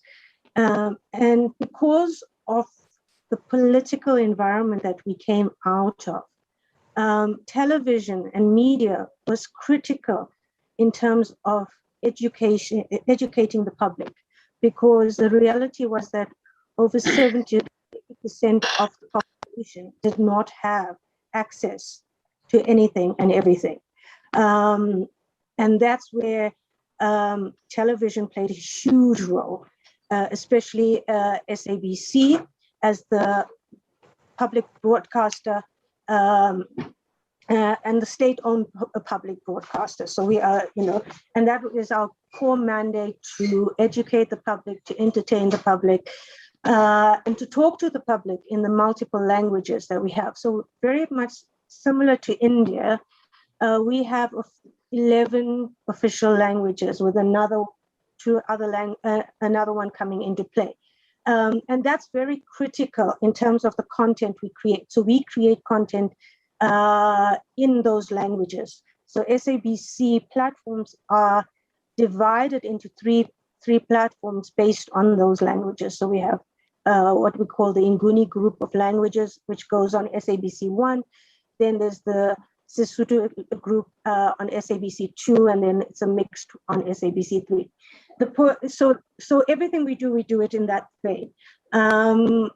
How the process is supposed to have unfolded post 94 into the early 2000s, when we were going to enter the digital age, was that the legislator and shareholder, which is the Department of Communications, was to open up licenses for the digital terrestrial channels.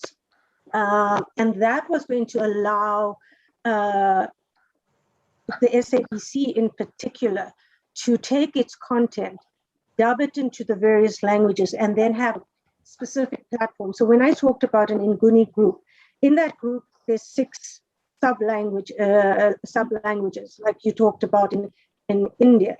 So the idea was that we would then take our content, dub it into these other language groups, and then have a digital channel that is accessible to the public. And these channels, as well as SABC, is a nominal fee of, I think it's like $5 if you put it to $5 a year. So it was not, there's nothing around the issue of content costing and costing the audience. This is almost free access. So that was the idea. Unfortunately, it didn't happen because of financial issues, financial crisis with the SABC.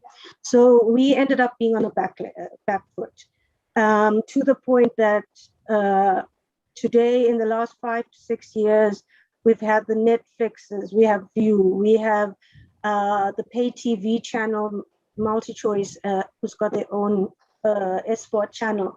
We've got the other public broadcaster, ETV, who's also now got their own sport channel. All of these people have jumped ahead of the SABC. The irony, of course, is that the SABC is sitting with the most amount of content, thousands and thousands of hours of content that can be dubbed immediately. But it's something we don't have the resources, we don't have the infrastructure. And listening to Manish, I'm just like, oh wow, it would be great if we can have these discussions and look at opportunities to see how, because the content is there and we've got the audience, we're just not feeding the audience, so I think for us as the SABC, even though we're the largest, even though we spend the most money, we're about to launch our own SWAT channel hopefully in the next year.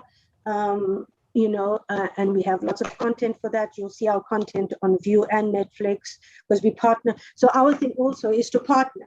If we can't do it ourselves, we partner with the streaming networks. Yeah, I think I answered all your questions. Right. Very interesting indeed. Manish, just to get the Indian insight back here as well in terms of content. So of course you gave examples of a lot of these Chinese films doing phenomenally well. We've seen Korean shows also doing well. But what do you think has changed, from the past to now? I mean, are people also kind of investing into scripting apart from just dubbing the content point blank? Is there some kind of marketing initiative also that is, helping the customer to actually try out this kind of content to fine, let me explore how it is, let me see how this content exactly is. So what exactly changed in terms of, customer behavior? That's one. And the second question would be, in terms of films in India. So we've seen opportunity in a very big way for once regional films are dubbed into Hindi, the numbers are multiple. Like for example, when a Bahubali is dubbed into Hindi, we saw what kind of numbers it did. But when a hypothetically, when a film like a Salman Khan or a Shah Rukh Khan film or a Amir Khan film, which is dubbed into regional languages, apparently they don't draw that kind of collection. So what do you think is the reason for this mismatch which is there? Coming to your first question, it's basically the people have started taking dubbing localization a bit seriously, is what I would like say. Earlier, the thing was, like I said, people used to take it to be just as a filler. And even like big players, they would be, okay, just dub it in a couple of languages. Nothing is going to happen. And we will just hive it off to a TV platform, make some monies.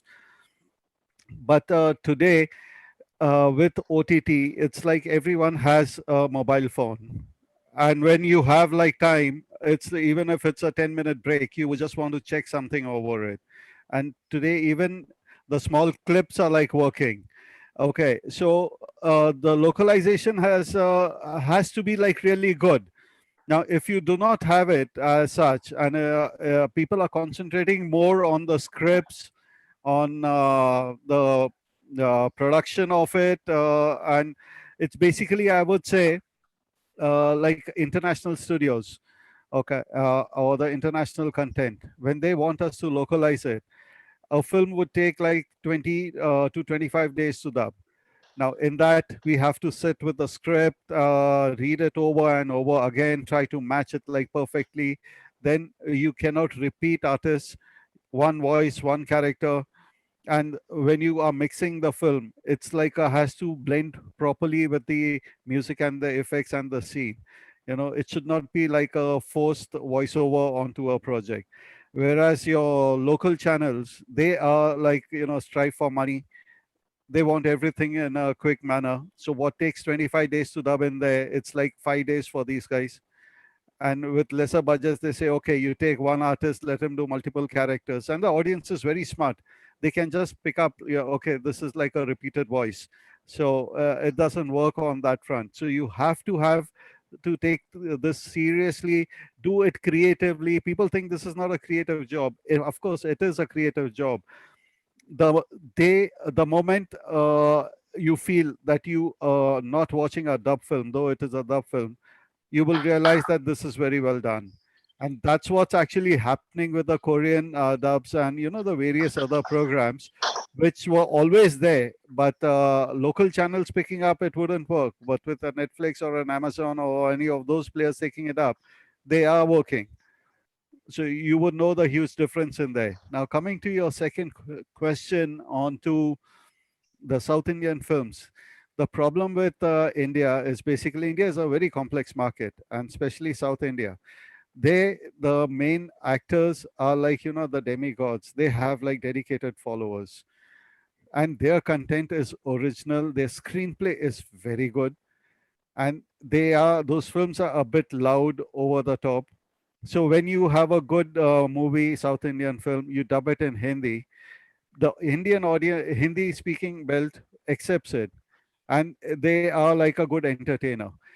But if you have a good film, first of all, there are very few original scripts coming out from the Hindi Bollywood area. They are mostly like remakes.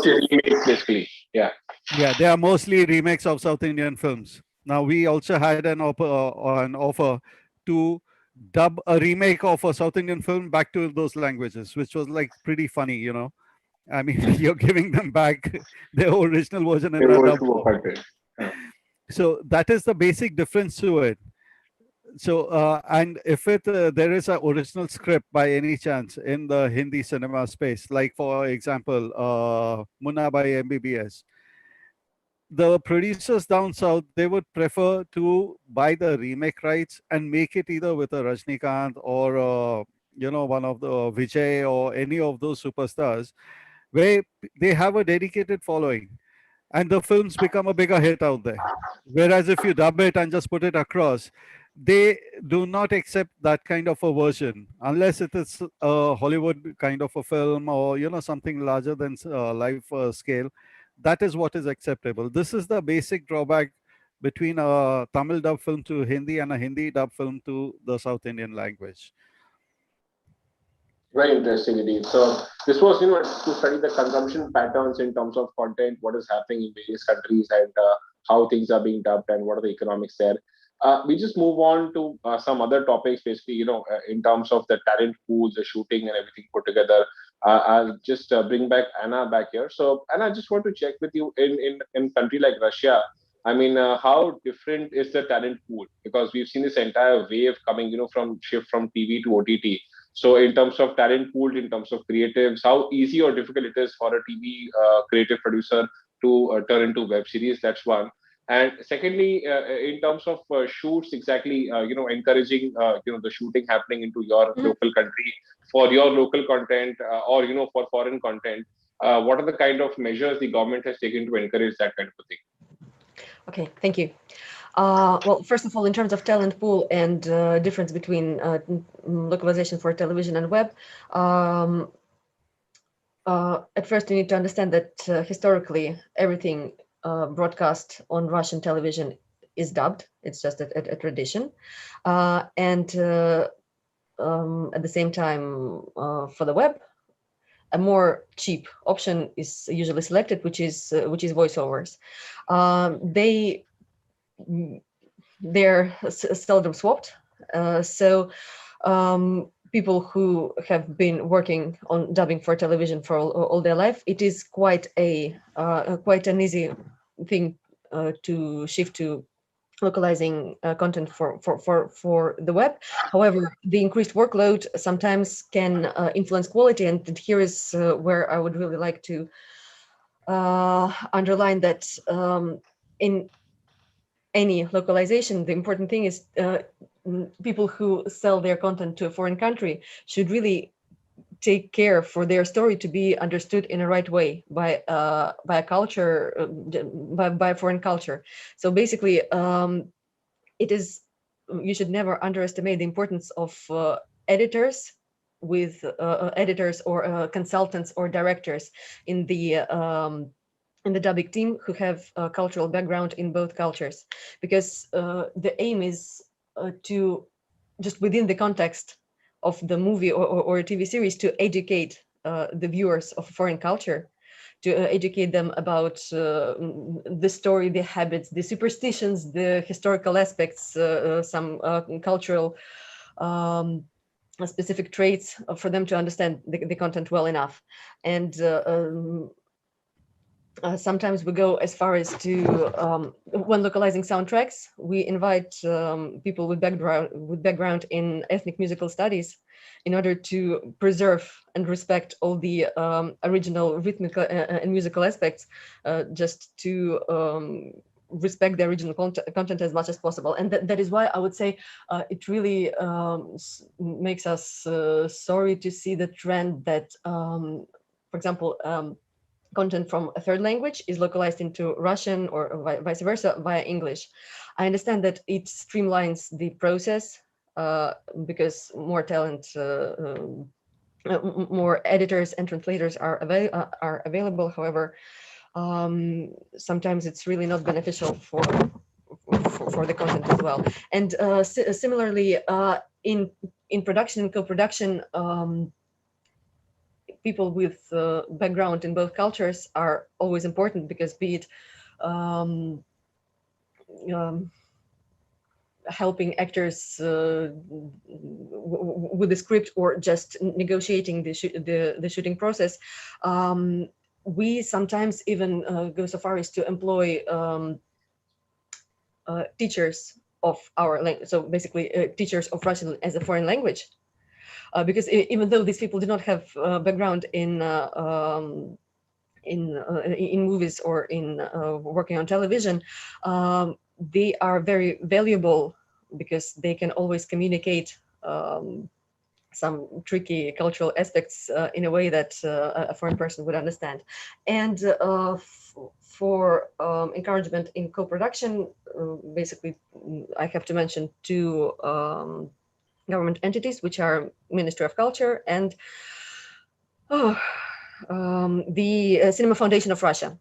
So these two entities offer subsidies and grants for both domestically shot movies and co-productions with minor participation of the Russian part.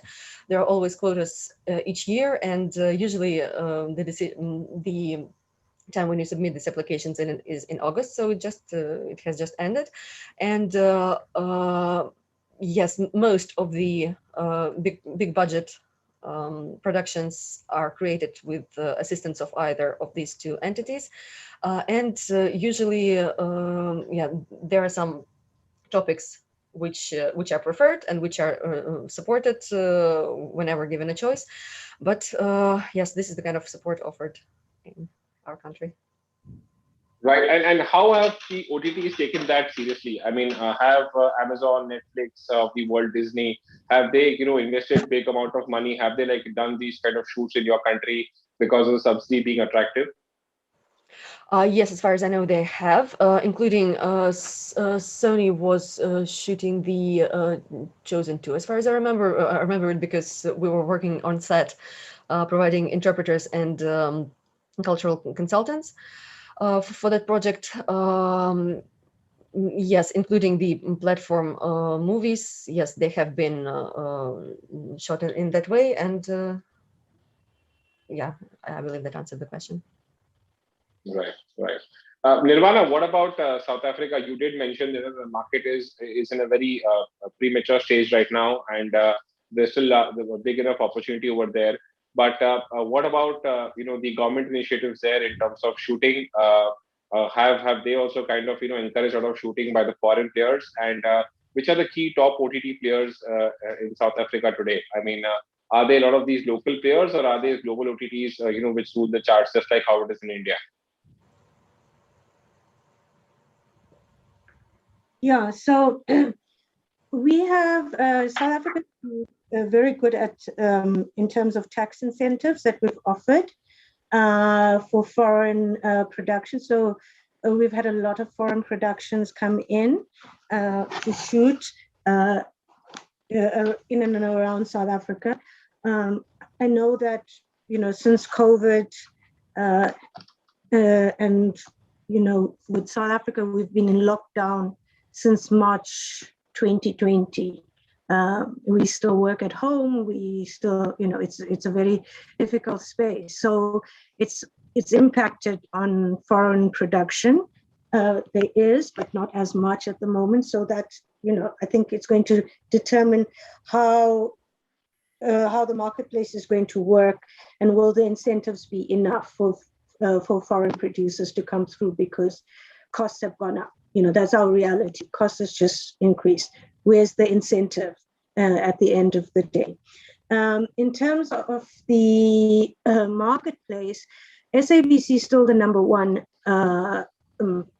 viewed. It's the number one viewed platform.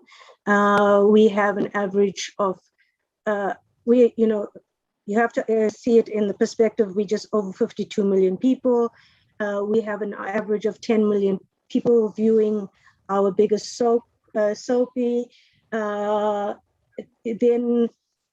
comes the pay TV channel, which has 100 odd channels, and at most their biggest shows get them maybe 3 to 400,000, 3 to 4 million people. And then everybody else down the ladder, is very small.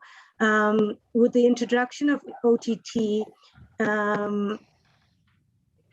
there's a lot of movement in the last 2 years from the Netflix, the View, Amazon is here now. We've got, all of them coming into the country, setting themselves up, and starting to also commission local production, which is great to create competition, to create opportunity. But because of access to broadband, which is still a major issue in South Africa, the amount of viewers is very limited. So, your Netflix is not seeing the same amount of views as they would get in other, like in Europe, and I'm sure in India. For here, the numbers are very small, because it's number one. Actually, even at $20 is still expensive for the average South African viewer, because how do you pay that? The pay TV costs $100 to $150 US.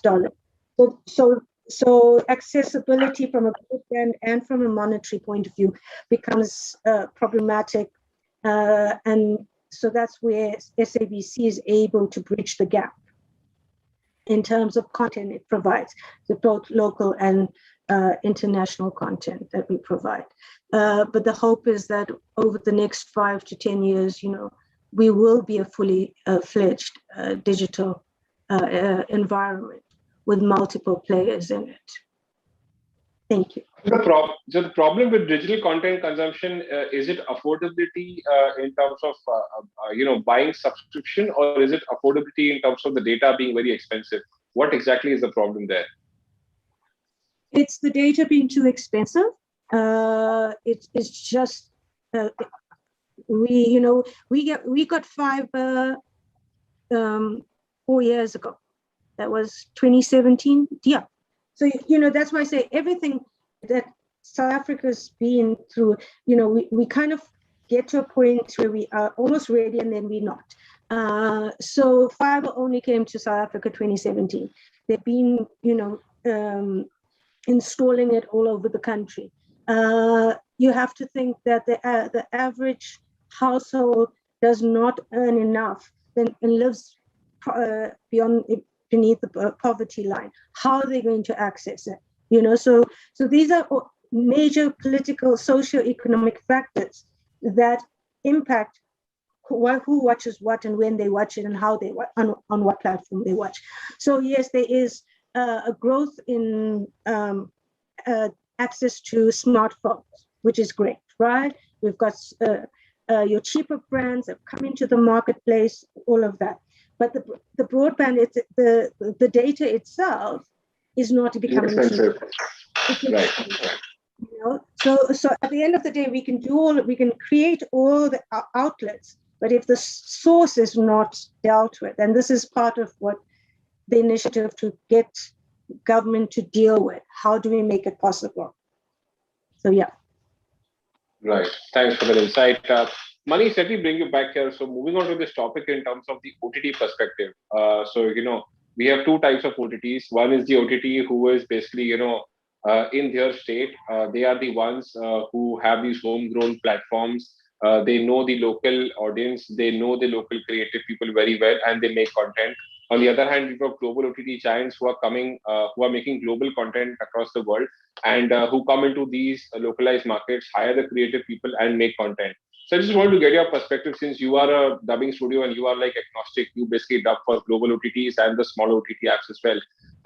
How do you think is the creative ecosystem placed here in terms of who is able to actually get the good pulse of the market? So the point I'm trying to make here is that are global OTTs, giving a very tough fight to these niche and local OTTs in terms of regional languages, or you believe that they are only good in terms of making global content, they're only good in terms of dubbing that global content into the regional languages? Are you talking about this with respect to the original content being produced? Yeah, original content being made. Yes, absolutely. Okay. See, the global platforms, they have an edge over the local platforms, in the sense they have very deep pockets. The budgets are like huge, humongous, and it's like $10 million for a web show. It's like huge. It's as good as making a feature film. So the kind of subjects which they choose, which they like to, as such, if you look at it, what is being made in like Netflix, things like Delhi crimes and all that stuff, it's a local talent which they are hiring, and they are willing to spend and experiment and come out with the best of the stuff. However said and done, it's the content they produce is not with the international players. They are producing it with the local talent. So it's the local flavor which is coming in, but on a big scale. Whereas you have the smaller regional apps, they are always strapped for cash. There's no monies. But even in that, they are doing a very good job of producing the original content out here. But given a choice, if you have to see a Narcos and you have to see a Delhi crime, I mean, you can see the huge difference in it. So, and the another thing like which is very important is like for the OTT platforms, you have to keep churning out content after content, and you really need like deep pockets for it if you want to maintain that standard of international level. You're competing today with the best. If you have web series like those years back, Hum Logs and Bunyads of the world, and you have something today with the Netflix kind of a level, you will definitely want to shift over, because it's a wider scale. It's very grandeur. The techniques and all that stuff is like excellent in it. But the storytelling, definitely the lower regional apps, they have a better storytelling to it. But how long they can keep churning out fresh content, that time will tell. That's the basic difference between the two. Right. And also, I think global OTT giants have this advantage of scale and reach. They can do asset splitting. They can use the same content into multiple countries, whereas the niche apps are focused only into the niche languages or the niche area put together. Right. That's another very, very big advantage which they have. Got it, Manish. So moving on to the next segment here, in terms of, I wanted to actually have an insight in terms of this regulatory and censorship issue, and how does that kind of impact content censorship? Of course, we know that what is happening in India is purely is that we are not moving to any kind of censorship, but yeah, there is some kind of interference which is coming from the government in terms of prohibiting certain kind of content. I would just like to get a perspective from Anna first, in terms of how is Russia seeing this entire, this content regulation standpoint, and where do they stand currently? And has it been, too much in terms of censorship or too much of restrictive content, which is kind of led to a negative impact in terms of content consumption, if at all? Well, first of all, let's say I have, at least we in our experience have something to compare it with, because much of the localization we've done from Chinese to Russian was actually later on aired on Russian language channels in China, and here is where we really had to get deep into familiarizing ourselves with all the taboo lexicon. Topics that should be avoided, sometimes even totally new cuts of the series were made for the localized version. I would not say that in localization for Russian, well, we have some language regulations, but I wouldn't say that it concerns personally dubbing and localization studios, because if the content is being commissioned to be dubbed into Russian language, it means that already it has passed all the requirements in terms of topics, toleration towards whatever political events and religion. So basically, if the work has been commissioned, it means it has been approved. At least this is how it works for us. And at our level, basically, we just have to watch the language. And what about the instances? Like, how many instances do come in that, you have to probably kind of rejig the content, or one has to hold back in terms of dubbing the content? I mean, is it like a one-off, or is it happening too frequently? What exactly is happening there in terms of content censorship or content regulation? If the quality control department on the channel employs responsible people, usually it's a one-off event. So, well, there are no debates that we have to make multiple versions in order for them to be censored and chosen, and some additional decisions are being made. No, and once again, that's another important example of having close ties with the consultants on well, 3 sides in this case, right? With the creators of the content and the channel. I'm referring to channel as the actual censorship authority. Fortunately, usually all the repeats, retakes, this process does not last weeks. Yeah, it's a one-off. Right, very interesting. What about Africa, Nirvana? What is happening there? I mean, is there a lot of obstruction in terms of the nature of content that is being dubbed, or too many changes being made, or is it like just like a one-off, like what is happening in Russia? Yeah, I think, look, at the end of the day, we still don't have enough dubbing content, right? It's still very new to us. We've got Turkish telenovelas being dubbed into local languages. So for us, it's not the censorship or the control is not really on that. Where we are controlled, we have independent regulators that governs what we put on television, obviously, during what time we put that on television. We are not censored in terms of content itself, because that goes against our constitution, so that we can't do that. But there is an expectation through our public mandate to ensure that we commission a set quota of local content and a set quota of local content within the 11 languages. That is what we have to do, and to ensure that we are reflecting the South African society in a pluralistic and transparent manner. I think that's where we are. In terms of like I said, in terms of dubbing, we haven't really gotten there, so it'll be interesting to see how that will work.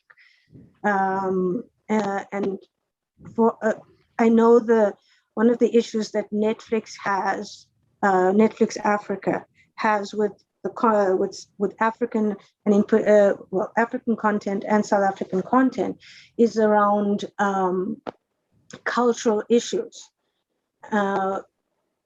and they find it difficult to actually take on a lot of the content because they see these a lot of stories deal with witchcraft, or, the alternate in terms of religious or cultural elements of life, and they worry about that. So they are already censoring themselves. Unlike us, we don't need to censor. It is part and parcel of the culture and the society of this country. So so the censorship would put us in a lot of trouble if we did do that. Right, very interesting. So I just have a final question for all the panelists. Now, this is a common question. Of course, we've seen this entire wave of digital coming in a very big way, and content has actually evolved. I mean, giving content from one nation to the other does not require any kind of tie-ups with any kind of distributors, agents put together. You can just distribute the content digital. So that's how it has been. Just want to check with all of you all from your personal perspective. This entire digital distribution of content, is it a boon or a bane? Because what is happening here is, of course, there's explosion in terms of the number of shows or the number of hours of content being produced, because the distribution is not a roadblock anymore. But from a creator standpoint, does it increase the risk that with more of content, there could be more of failure as well, and a lot of the OTT platforms and all of the content creators could actually lose up and end up losing money and even shut shop eventually. So I would just like to get a perspective from all you panelists on this subject. I'll just start off with Manish first.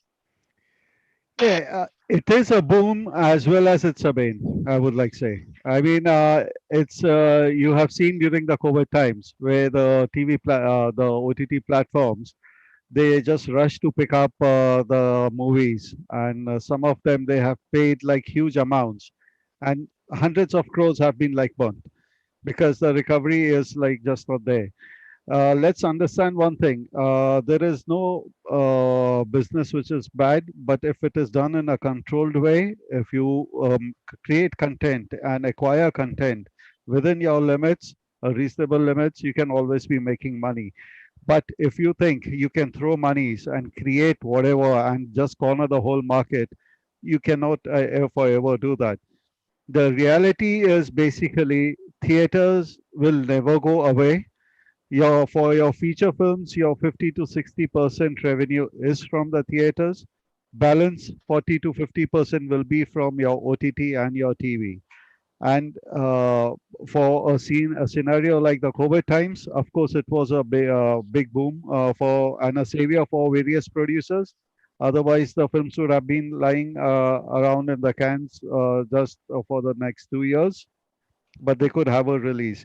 Now, it's again a kind of a thing like the audience is like very smart.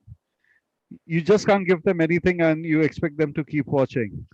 So even if the OTT platforms are throwing monies just to corner content, if the content is not good, the consumer, when he watches for the first couple of minutes, if he's not interested, he's not coming back for it. And you have no other platform to monetize. So it's a big loss to the OTT platforms. Maybe it's okay for the producers, but then the next time they go back again to create, they will not get those kind of monies. So it's a mix kind of, I would say like creativity in a certain budget will always be a boom, irrespective whether it's a OTT or a theatrical or whichever format it would be. But if you go over, you've lost it. Right. So I'm sure there has to be sustainability in terms of the content cost, because currently the content costs have just gone off the roof, and I don't think the monetization opportunities have been enough, and the risk of failure, of course, is very high given so much of content being there as well. There's an oversupply situation also. Anna, very quickly, your perspective on this as well. I will answer not as someone who is involved in content production, but as a viewer with a Russian background. Whenever a Russian audience can avoid paying for watching something, we will do our best to do so. So whatever new forms are introduced, my personal opinion is to be taking it slowly, because just as at the very beginning I was saying, Russia is a really huge country with wildly different situations around across the board. So basically, if you can integrate more ways of means of distribution, then diversification is the safe way to go. Okay, thanks, Nirvana.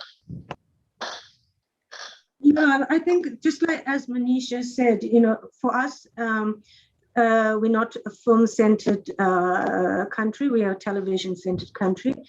We've seen a boom in this last couple of years with the OTT platforms, not only coming into the country, but commissioning local production, and definitely has increased the cost, the amount that they're offering for the production.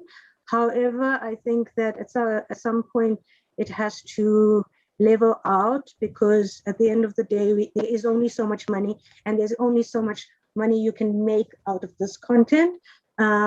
It's, how do you aggregate that content on how many platforms to see a real revenue, a return on revenue? So for us, I think that's something as an industry we need to keep an eye out and see how that is managed.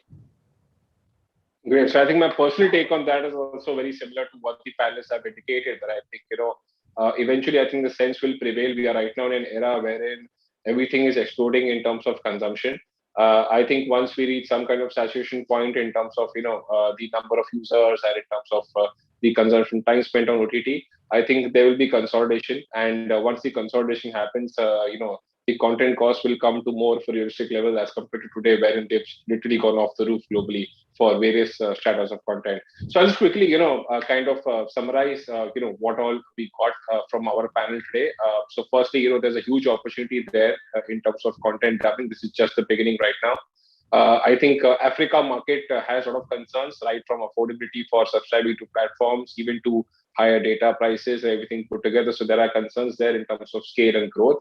I think what is clearly happening is that, regional content will always remain, favorite here when it is dubbed into Hindi. Still a long way to go for Hindi content to make a big mark when it is dubbed into Hindi regional content. I'm talking about movies in specific here.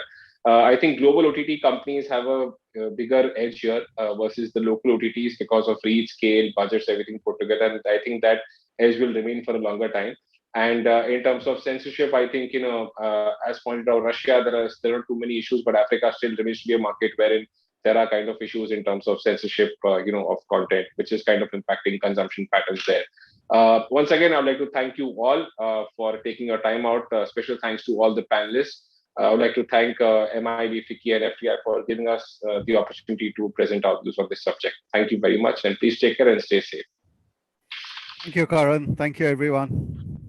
Thank you very much. Thank you. Nice to meet you. Nice meeting you all. Thank you. Thank you so much. Stay safe. All right. Thank Bye. you. Bye bye. Bye bye. Bye bye.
We are live now.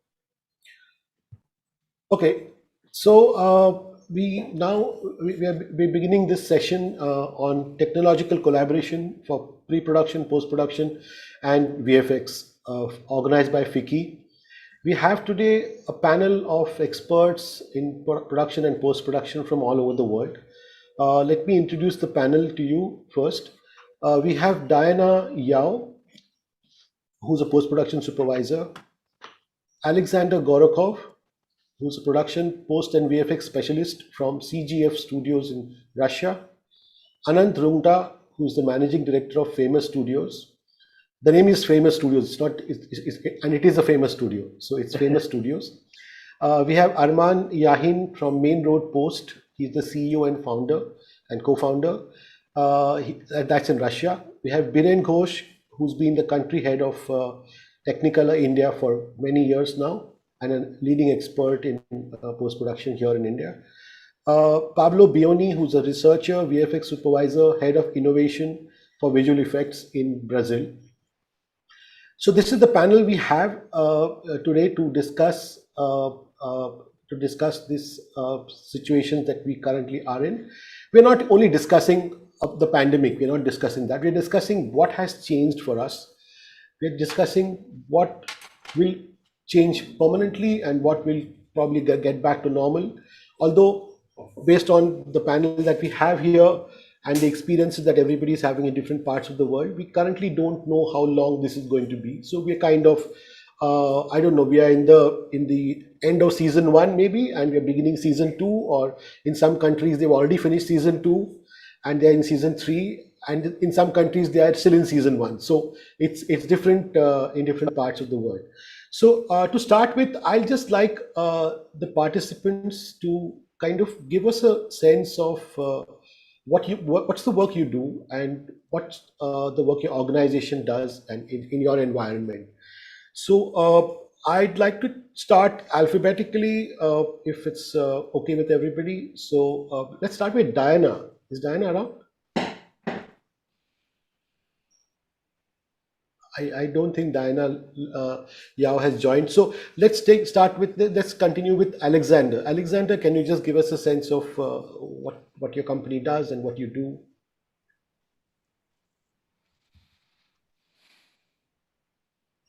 Здравствуйте. Здравствуйте, меня зовут Александр Горохов. Yes. Елизавета, вы здесь? Скажите, будете как-то мне помогать? Елизавета. Коллеги, добрый день. Перевод идет синхронно. Simultaneous interpretation is working for your convenience. Хорошо. Тогда я расскажу, как мы адаптировались к условиям пандемии. Нам, конечно же, пришлось переориентировать себя и на новые условия работы. И самыми сложными здесь были, конечно же, просмотры финального результата, когда нужно было собираться в зале и смотреть то, что у нас получается для фильма. И, пожалуй, это самое было сложное, потому что все остальное мы достаточно быстро переориентировались. В течение буквально 3 недель нам удалось перевести работу офиса на удаленную, и мы и сейчас преимущественно так работаем, где-то порядка 80% людей работают удаленно до сих пор, несмотря на то, что в России уже есть послабление относительно эпидемиологических мер. Ну и, конечно же, переориентация в какие-то сферы, которые связаны с сервисом, который мы оказываем для производства, для препродакшн, для продакшена. Это наша разработка камеры дополненной и виртуальной реальности, VR-AR камера Вьюга. И мы научились работать при помощи, которая устроена на движке Unreal. Нам удалось научиться и работать дистанционно, когда многие пользователи одновременно подключаются к работе с этой камерой, и кто-то управляет локацией, кто-то управляет непосредственно самой камерой, кто-то просто смотрит результат, его комментирует, и нам уже не нужно быть в одном месте всем единовременно, и мы можем быть даже находиться на разных континентах. Единственная проблема – это разница временных поясов. Кому-то приходится поздно ложиться или очень рано вставать. Это самая неприятная вещь. Пожалуй, у меня все.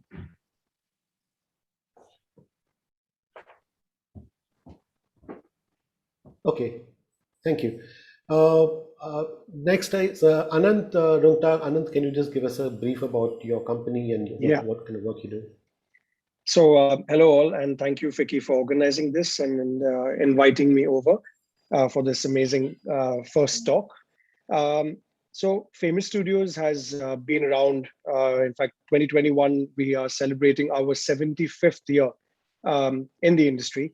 And it is a family-run business. It was set up by my grandfather.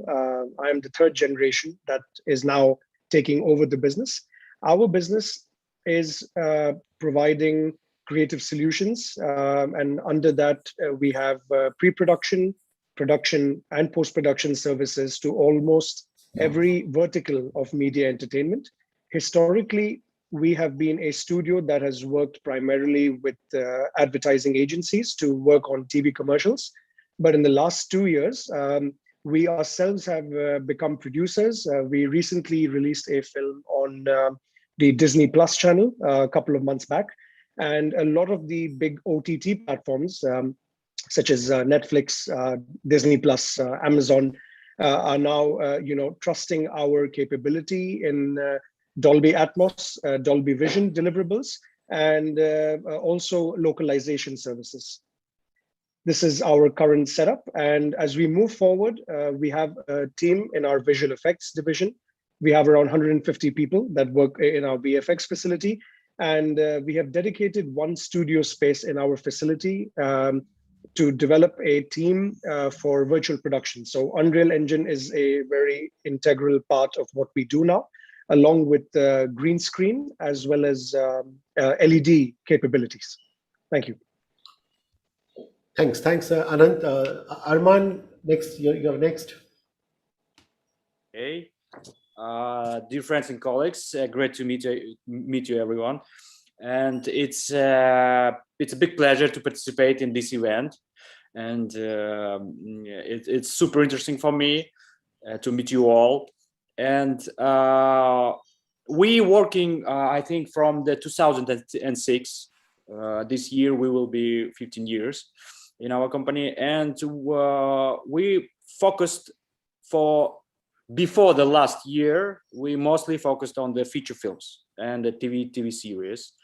And I think our portfolio encompasses more than 50 titles, and including some of the biggest Russian blockbusters such as Stalingrad, Attraction, Sputnik, and one of our latest work is Major Grom Plague Doctor, was hit on Netflix worldwide in July.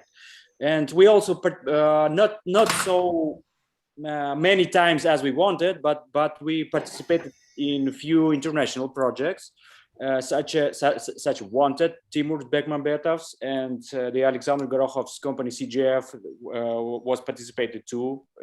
I think almost all Russian companies work on this movie that time. And then we worked on The Seventh Son.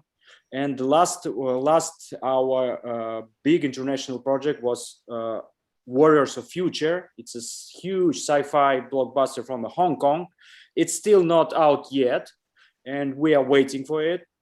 And after the last year, we changed our, the field of our work, and we're working not only on the movies and now on commercials and video game cinematics, etc., etc. Thank you. Thank you, Arman. Viren, let's know about what Technicolor does, what you do in Technicolor, and I'll try to be as brief as possible. We've been an India entity for the last 12 years. That's when we became Technicolor from a joint venture. So we have four lines of business. Currently on the CG animation, fully animated TV series, where we've done several episodes over the years. We produce 6 to 8 TV series concurrently at a very high end for the likes of DreamWorks Animation, Walt Disney, and Nickelodeon, apart from some of our own IPs where we take the license, for example, Alvin and the Chipmunks and so on. In the last 9 or 10 years, I think we won 7 Emmys for those TV shows. We started 10 years ago, or almost 11 years ago, producing visual effects for feature films for our company, MPC Film. We won 4 Oscars since then for The Life of Pi and for Jungle Book and for The Lion King, which was substantially produced between London and India. The team has grown quite a lot, so we have a very large film and episodic team. Our episodic work started with our company in Toronto and Montreal, Mr. X, mostly on the episodic side for all the majors. They even did a feature film that won the best film Oscar for the year, which was The Shape of Water. So really proud that the team can, work on those kinds of projects. And on the visual effects side for short films, we've been working with our companies, The Mill and MPC Episodic, in 11 locations. So we wake up in the morning, we're working with Shanghai, and till late night, we're working with Los Angeles in 11 parts of the world. In India, we contribute towards producing something, and Anand will and others will appreciate this. We produce somewhere between 70 to 80 advertising films per month. Wow. So on the Super Bowl, for example, this year, we had 1/3 of all the 35 films that were made for the Super Bowl. We worked, of course, for a lot of brands for the Olympics and a lot of emerging tech. I think we finished 100 projects in VR, for example, over the last 3.5 or 4 years. And obviously, the XR story is now galloping ahead all over the world, and we're very much part and parcel of that. In terms of the virtual production, I was happy to see when I went on Google today that they referred to the fact that that Technicolor actually brought this to light in an open manner with Disney and Jon Favreau when we started in the early days with Jungle Book. And of course, we did Lion King entirely with the pre-visualization in virtual reality. So a lot of that, the Unity pipelines, but Unreal in a really big way. So when we work with partners like Netflix and the new studios like Facebook and Google and Apple and stuff like that. So it's a really exciting time. We have a small, cozy team in Bangalore where I sit of 5,500 people. So I'm trying to learn all the names as we speak. But that's pretty much what we do.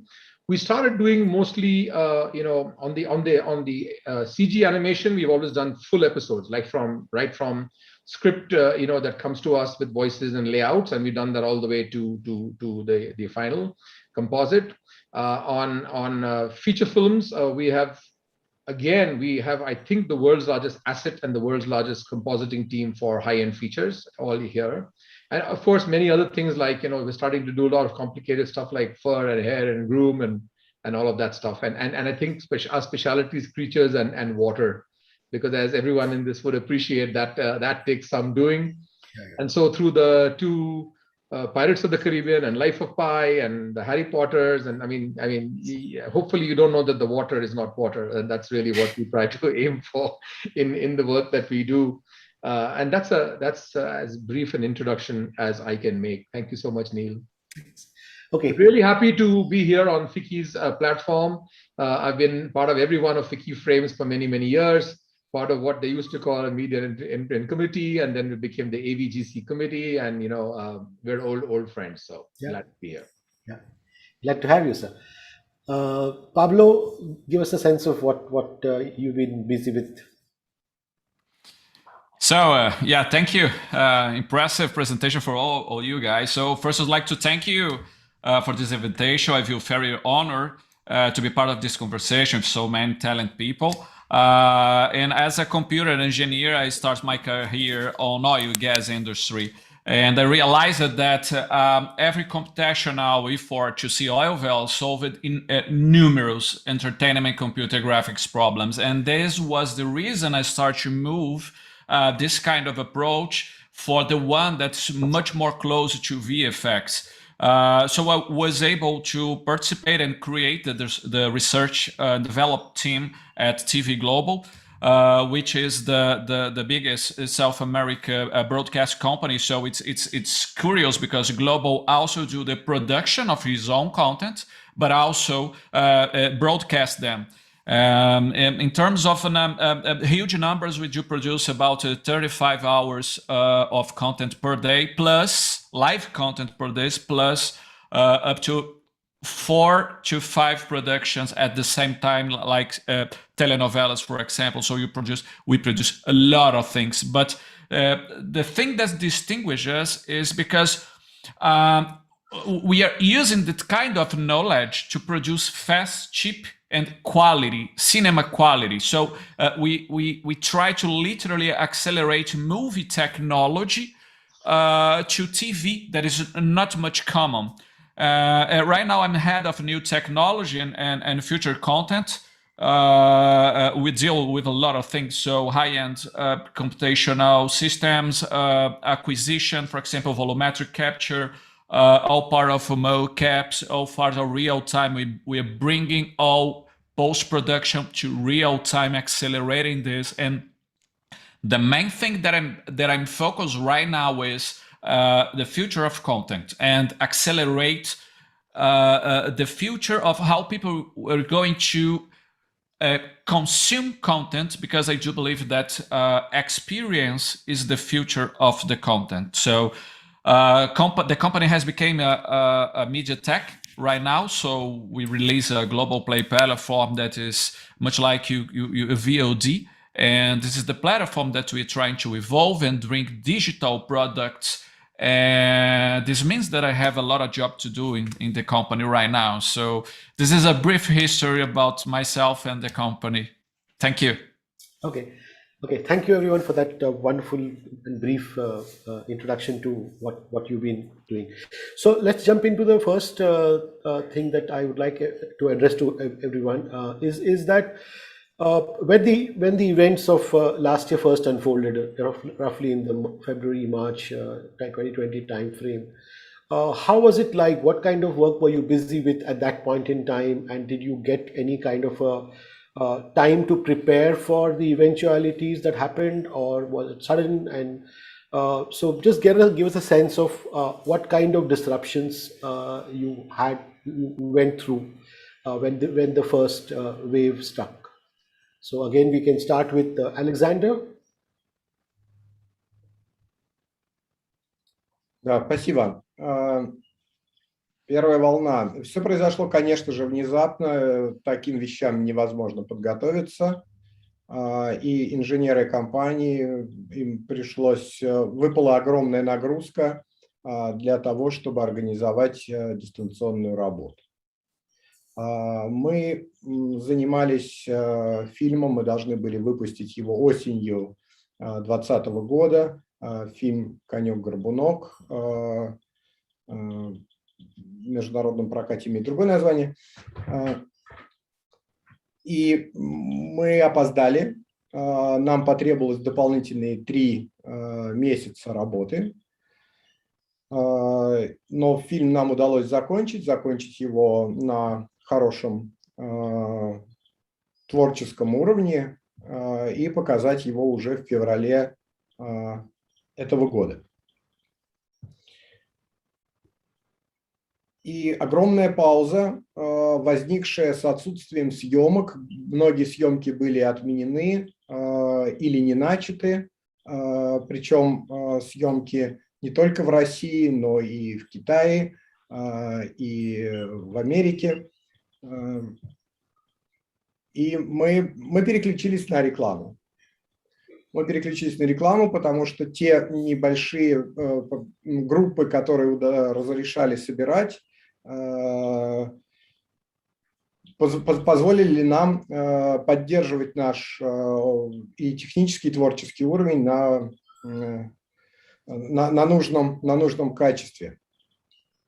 Также мы перешли в анимационное производство, которое вокруг себя просто таит бездну интересных творческих решений. Анимационное производство. Мы сейчас заканчиваем первую полнометражную.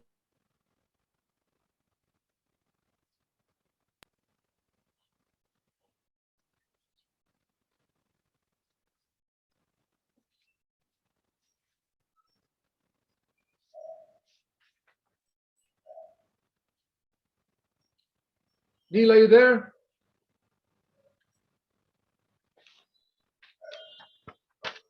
Right. Thanks, Alexander. Okay, Anand, what about you? How was it like, the disruption, and what kind of steps did you have to take to continue or keep continuing the work? You're mute. Mute. Apologies. So as Neil, you and Biren would both agree, we all knew that COVID had hit us, but we didn't know that the lockdown would be initiated within 36 to 48 hours, of the Prime Minister's announcement. So obviously it was a very, very difficult time for all of us. But at that stage, our primary work was just a lot of TV commercial work. And we had produced some work for our agencies, and we were also getting the simple post-production service-related work. So I guess, at that time, we managed to deliver as much as possible. A lot of projects were at the end of delivery timelines. What we did manage to do was, however, because our business falls under ITES services, we were able to secure a special permission from the local state government to work at a minimum capacity. So, there certainly was a little bit of physical interaction still where team members were coming in, but remote work, obviously, like everybody has done globally, that came into the fray. So, things like Frame.io, multiple different softwares where we had to train or rather educate our clients on how to use it sitting at home. I think the biggest challenge we faced was not so much adapting to working from home. It was more about convincing the clients that, look, if they're using our facility to grade in 4K or in 2K or in HD, your reference monitor in front of your baseline or your resolve is going to show you a certain gamma, a certain color space. The same thing is not going, you're not going to have the same quality on an iPad Pro or any regular TV at home. So the biggest challenge was actually getting our team members and our clients up to speed on, and just giving them the sense that, look, for the next 6 to 7 months, this is how it is going to be. So yes, we did have a lot of issues for about 45 to 50 days when the first wave hit. But I think people got used to it. And fortunately, the demand for content in India, I mean, I can speak for India, went up, went completely up the roof. And it was one of those things where tech had to keep pace with the demand of the final consumer. In terms of business, the TV commercial industry took a big hit because, as we're all aware, companies will only advertise when they're certain that their consumers will purchase their products. And because COVID left absolutely no idea on when things would reopen again, the TV commercial business completely, it fell by almost 65 to 70%.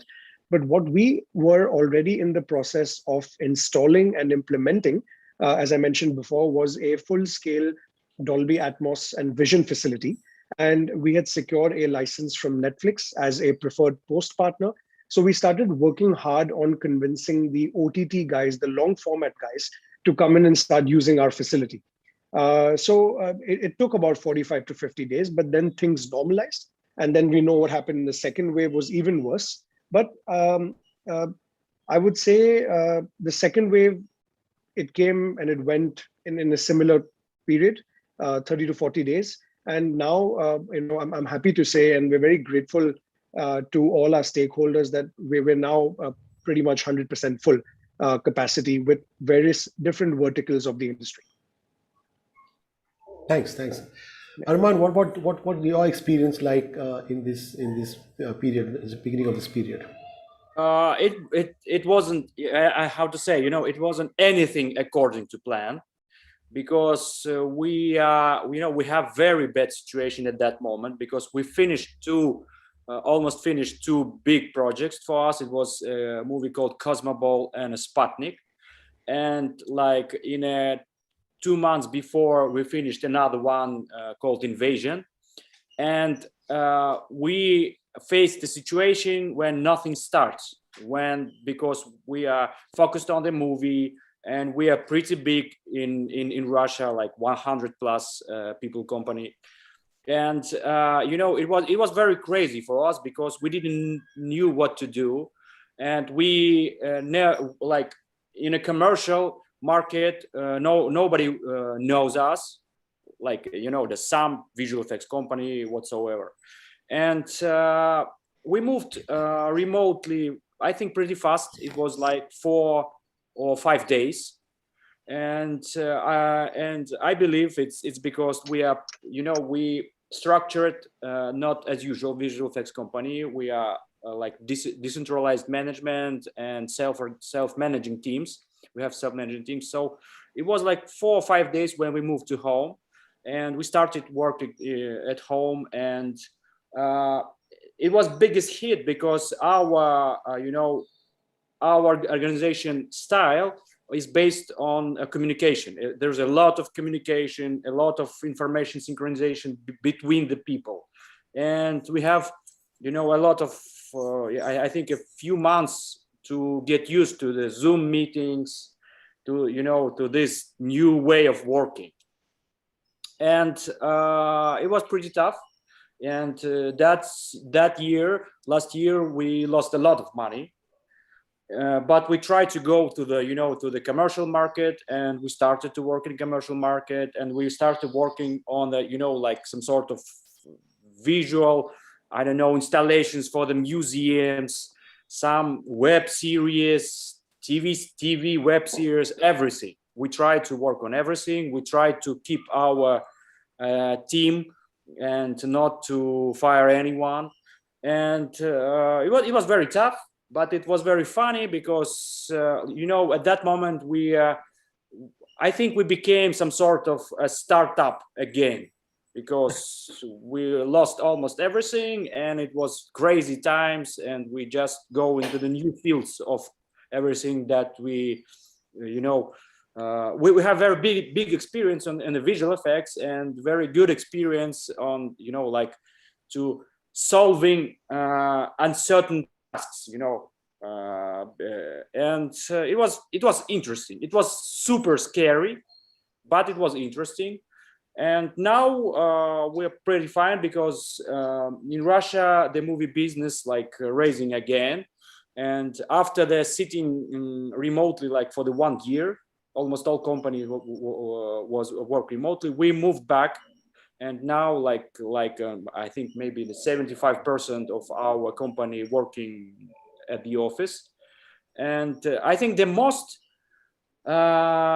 hit was because I don't like this word like efficiency and productivity, but yeah, we really starting to work slower, a little bit slower when we sit in home. That's why we go back. And I think the problem that we had, it's a psychological thing of the COVID and of the remote work, because I believe that people is very social, they need this communication. And that's what we're trying to, it's a bad word, but that's what we're trying to fix right now, to return people and the usual environment, to have a good mood, the people working with the psychologists that we have in our company. So we're trying to return everyone to the normal life, but we don't know how long it will be. Oh, thanks. Interesting. So Biren, since you run a very, very large organization, what was it like to suddenly have to move 5,000 people away from office? 5,500, yes. Yes. And pay them and keep them busy, yes. So I'd like to start, Neil, by telling you that we are extremely proud of the fact that we were talking about this. India's COVID wave came later than the rest of the world.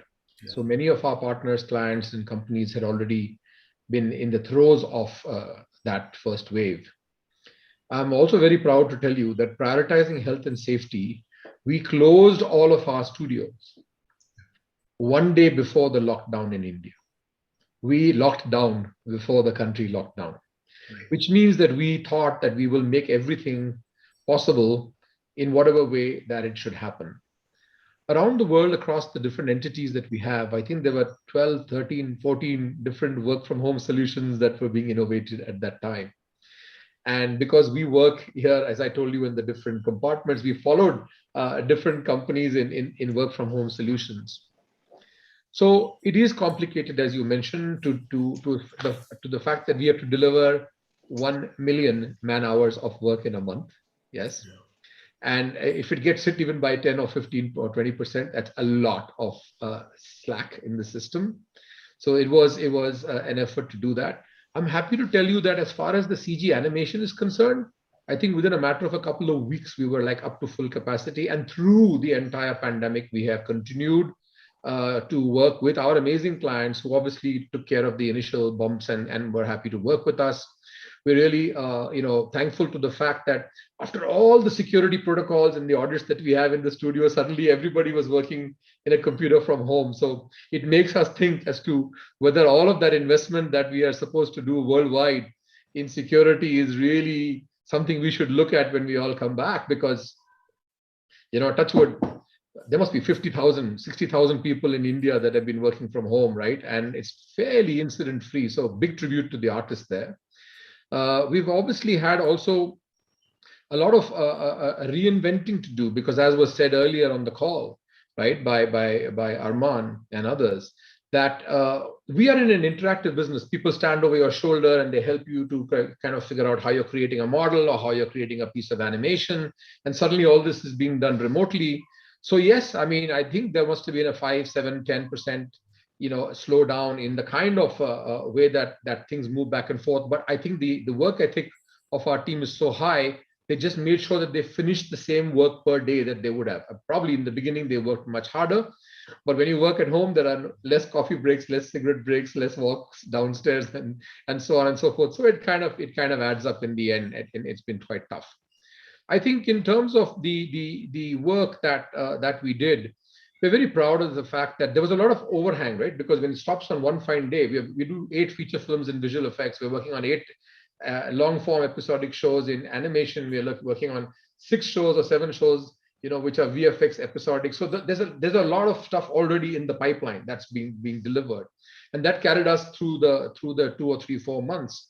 As you know, the Western world went through the second wave again earlier than India. And therefore, again, there was work that was piling up and came here later on. So the kind of that cadence helped a little bit in the whole story. I'd like to touch upon some very important points that were made by the panelists already. We had a horrible time. Many people fell ill. More than that, actually, we have a very young crew of 26, 27-year-old average age.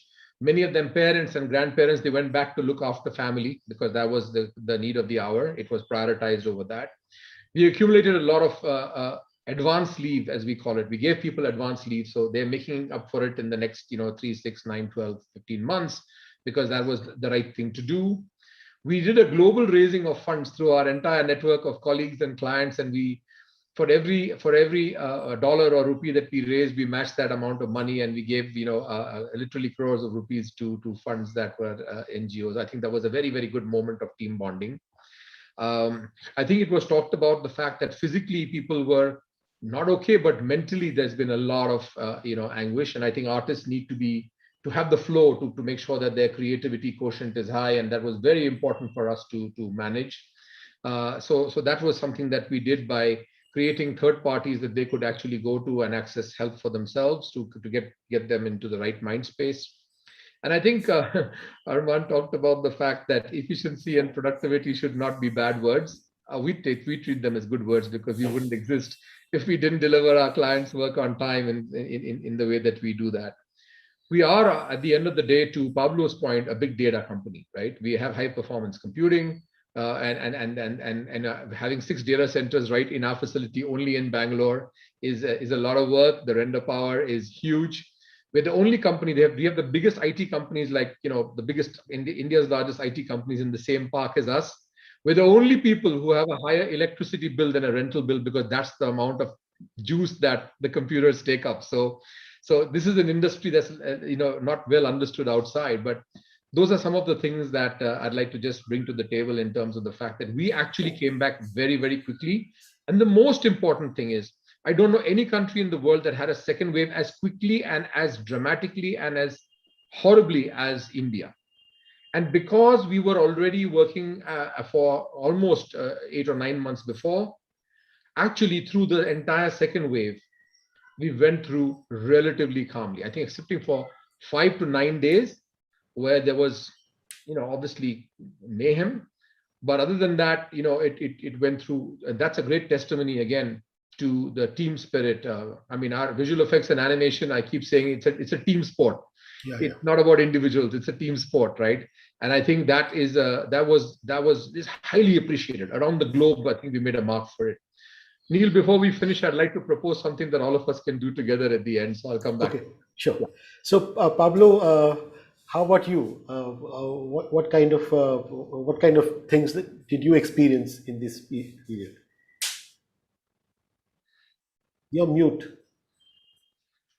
Sorry, those points that Byron brought and also Arman were perfect, because when we talk about the company, we are talking about a company that have 12,000 employees at this moment. So it's difficult to stop the whole machine, the whole process, and deliver something different. So it was cool because that made us understand that, as Arman said, we had to perform like a startup company, because we had to be extremely fast to understand the problem that we have to solve. So at that point, the company was producing everything in regular, like all shows, people doing recordings for telenovelas that goes on air. So our telenovelas, our products are not closed, so they are open because at each chapter, the author can change the history. So it's something that we depends on being recording, like with 10 chapters in advance, so we can change if the history adapts better for the moment. But this, of course, made us in a situation that we don't have a complete a show to be on air, and this was a problem that we face. Okay, so with those kinds of products like telenovelas, what can we do? So we stopped it as soon as we could, created a way to explain the audience what is happening, because it's a matter of health. It's something bigger that we're not expecting to be that fast. But Brazil is a continental country, receives a lot of people from other places, and it was not a matter of if it's going to happen, but when it's going to happen.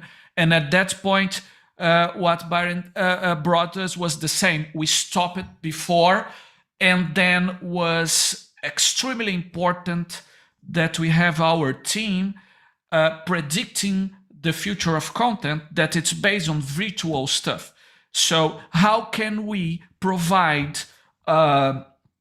content that can avoid people to be in touch? How can we produce content without audience, presential audience?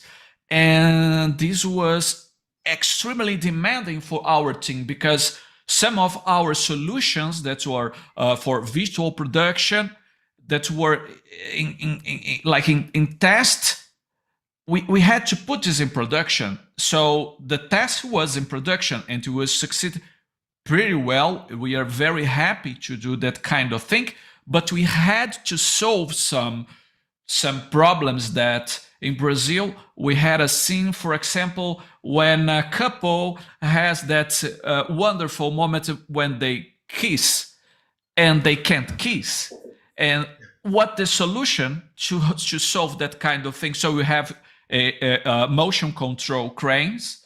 We record the talent one, then we record the talent two, and then using the VFX we recreate the scene that is important to that drama. But one thing that is that is the challenge thing is we used to record, for example, like 30 scenes in one day, for example, and then we are recording like 10 scenes in 1 week because of the protocols, because of everything. So the company has to change a lot, and variety programs and the way that we produce had to change. It was challenging. It was something that we are not expecting. It was not the plan to accelerate all the virtual products that we have, but at the end of the day, we are producing a lot of things using computer graphics and using virtual stuff that helped us a lot. And that brought us the idea that it's a matter of good content rather than the awesome quality and ambience that we could provide, because the audience and people attach it to the shows that we have. Okay, thanks. So we've been through a lot of gloomy discussion of what went wrong in the last year.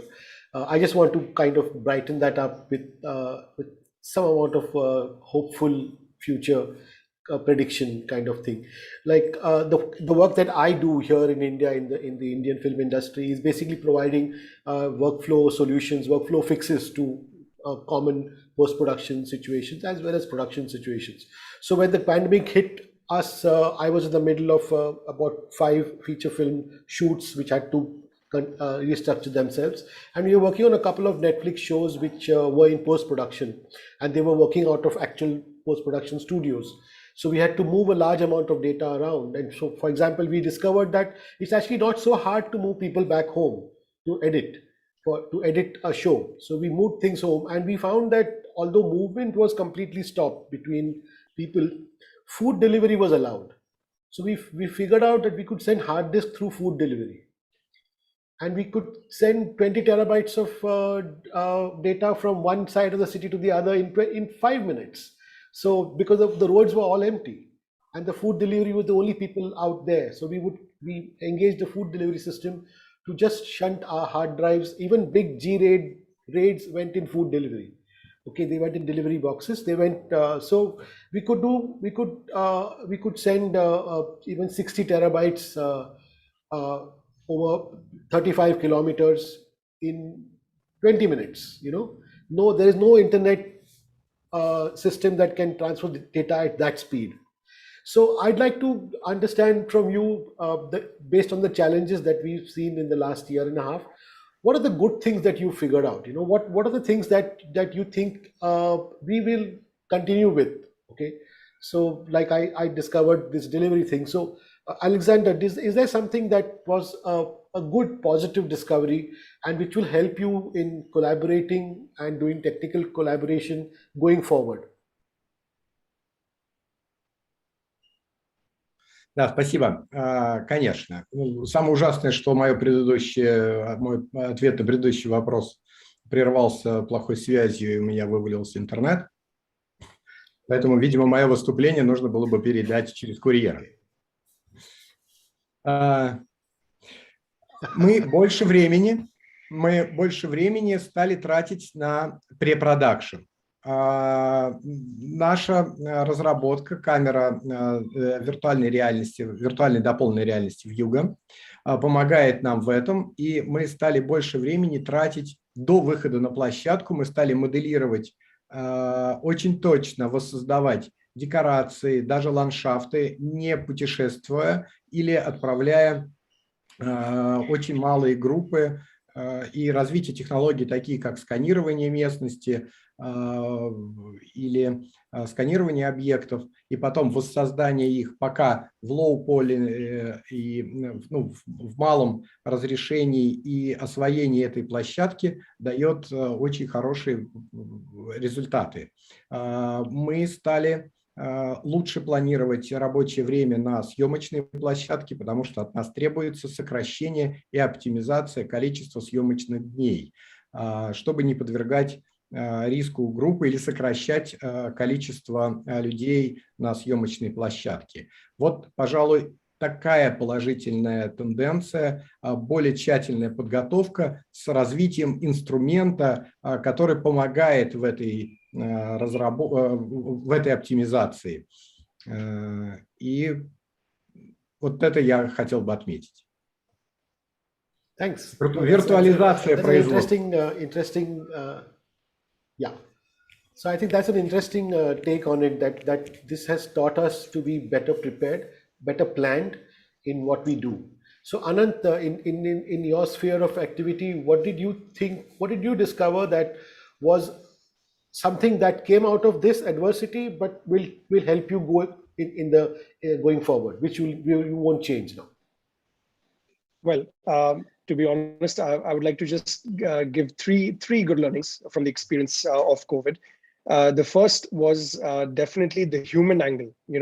The fact that not only all our stakeholders, our tech partners, but even our team members, some of them who've been with us for over a decade, they stepped up and they said that, look, we know that it's a tough time, but we want to come in and maybe do not only our job, but we want to take on more responsibility to make sure that everyone is on the same page. So that was something which gave me a lot of confidence in my team. So that was one of the things.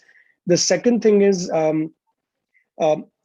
the advertising industry, as well as the long format industry in India, especially, and Birenji and you as well, Neil, will agree, it's very, very unorganized, all the way from the pre-production to the final delivery stage.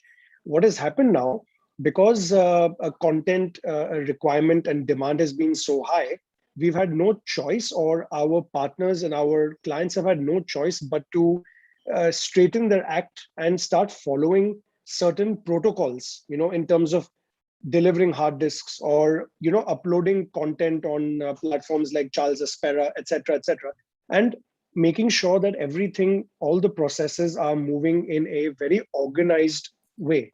So what happens then, that eliminates a lot of unnecessary conversation between people, and you're actually allowed, or the operations that we have, we can smoothly work and deliver the project without too many people getting involved. So the whole organizational part of delivering, processing content has really improved, and that's something I'm very happy about. And our team has also been able to understand protocols set by different companies now. And third, something that has really worked for us across the board, we've now adapted to, and I'm sure most studios globally have adapted to, a hybrid working model.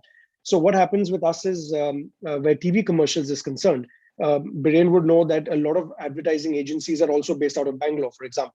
So if we are offering a specialized production service sitting out of Bombay, your scripting, direction, basic understanding is all happening on Zoom calls or on Google Meets or whatever. But then obviously when you need to shoot, you do need to have that physical interaction. And fortunately, we've been able to stay away from the COVID mess. At least my team members, most of them have survived it. And that hybrid working model, I feel, not only is it going to be something that will be in existence for the next year or so, but it has also allowed us to take on more content processing. So if, for example, maybe 2 years ago, if I was delivering maybe 20 commercials a month, I'm now actually able to deliver not only those 20 commercials, but the same team is now also working on OTT projects. And the good thing here is, I was always told by my team members, oh, Anant, we are known as a TV commercial studio. The workflows are different. People are walking into rooms every 2 minutes. Someone is sending a hard disk. Nothing is being logged, etc., etc.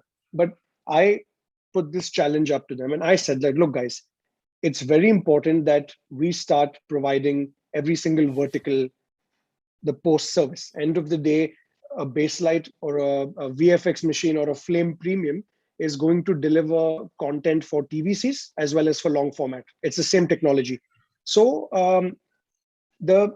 seeing my team adapt over the course of the last 6 months, where there've been daily incidences where I have one colorist who's working on, say, an ITC commercial in the morning from 9 to 12, has his lunch, comes back, and then he's actually delivering a full-length feature or a web series grade for a Netflix or a Disney or a Hotstar. So the way the team has adapted, I think that has been it's been more of a personal learning for me. And the fact that we've moved to a hybrid setup, which is working really well for us. Thanks. Arman, is there any one thing that you think you will not change anymore? Only one. The good side of what we did and what we became, it's realizing that we are not so powerful as we thought about that. No, it was a good moment to looking in the mirror and understand how fragile we are, and how we need to change, and how we need to act differently. So we started to increase our, presence in international markets, and we made a lot of work. And one of this, we worked on a biopic movie of the famous Indian revolutionary Sardar Udham Singh, who was produced by Rising Sun Film. And we finished the work on this movie. And, we started to move from the service model, because visual effects, it's a service model. We started to move to the, to producing animated series. And now we are developing our shows for VOD platforms. For me, my thing is personal. That's why I still, Biren, I still go back to these words like efficiency and productivity. That we realizing, because we always working on a tight deadlines. The movie business, it's about the tight deadlines. And we realized that deadlines, it's something virtual, it's the date who made by someone. And last year said that it could be changed, and maybe for good, because a lot of producers, they took their time on the very, good development of the scripts to understand, the speed of their work. And now we are working on the 3 big movies, the Russian big movies, and a few international shows, including the Netflix, and we preparing to work on some European shows. So I think, it was pretty tough, but now I don't want to change it. And it's not only one thing that we have to change. Good. That's good. When you realizing your weakness, you're starting to act very differently. Yes, that's what I'm happy with. Okay, so we are now running out of time. I think to some extent, Pablo, you've already answered this question in your previously, and Biren. So shall we take the audience questions? I think there's a question for Biren. Yeah, I got the question here. You got a question? Okay. What are the prospects of service sector post-production in BRICS countries? Yeah. Okay. So I'd like to start by saying just very quickly, and just to make some lighter moments in this panel, that Pablo, the next time you want to ever find out how people kiss, just give me a call, because you talked about cranes here. In my history of kissing, I've always craned my neck when I kiss, so we can talk about that separately. It's just an anatomical thing. You need to have a good rig for your animator to do that, but that's fine. Coming more seriously to the question on the panel, look, I have a proposition for this whole panel, Neil. India has proven to the world, and I'm talking about the tier 1, world majors, right? In Hollywood, in the UK, etc., that we can be the engine room for creative production. Okay, that's what we do. When I started, we were 300 people out of 6,000 people globally in what we were doing as a company, and now we are 5,500 people here out of 9,000 people globally. So why has that happened? That has happened because we are actually in a position to make sure that come rain or shine, this sector in India has grown now from, we are about a $25-30 billion sector in India. And 10 years back, Anant will remember that we were like 2-3% of the total revenue. Today, we are something like 12 or 14%. The market went down in pandemic. The M&E market in India went down by about, roughly speaking, about 20%. And our sector was about 3 or 4% up, which means we were 24% better than the market. What drove that? Services. Because we had 75% of people that 75% of our revenues that actually came from global services. This is the model that India started off with in the technology sector and has now come in to become a reality in our sector. The other thing that's really important here, therefore, is if we take the entire BRICS conglomerate of revenues in media and entertainment, as well as everybody on this panel is doing, as well as all of us are doing, we are no more than 4 to 5% of the global M&E revenue. So while Arman produces the great Russian films, Pablo is creating this great stuff in Brazil, Alexander is doing this great stuff in Russia, etc., we are in a position to create what I'm going to call a BRICS creative cluster. And that creative cluster should leverage the ability for each of us to bring to the table certain skill sets that allow us to take a larger share of the global pie. I'm thinking, double in 3 years or 4 years' time, using our respective, competences, talent and technology and investments in order to make that happen. This is the alliance. The airlines have done it. Many industries have done it. This is what we should be doing, as an outcome of this panel. And we can create a kind of a cloud of our own, okay? A virtual cloud of our own as the BRICS countries, in order to leverage where the strengths lie, where the cost effectiveness lies, where the technology can come together, and so on and so forth. At the artist level, Neil, I just want to talk about the service sector, right? It's really important.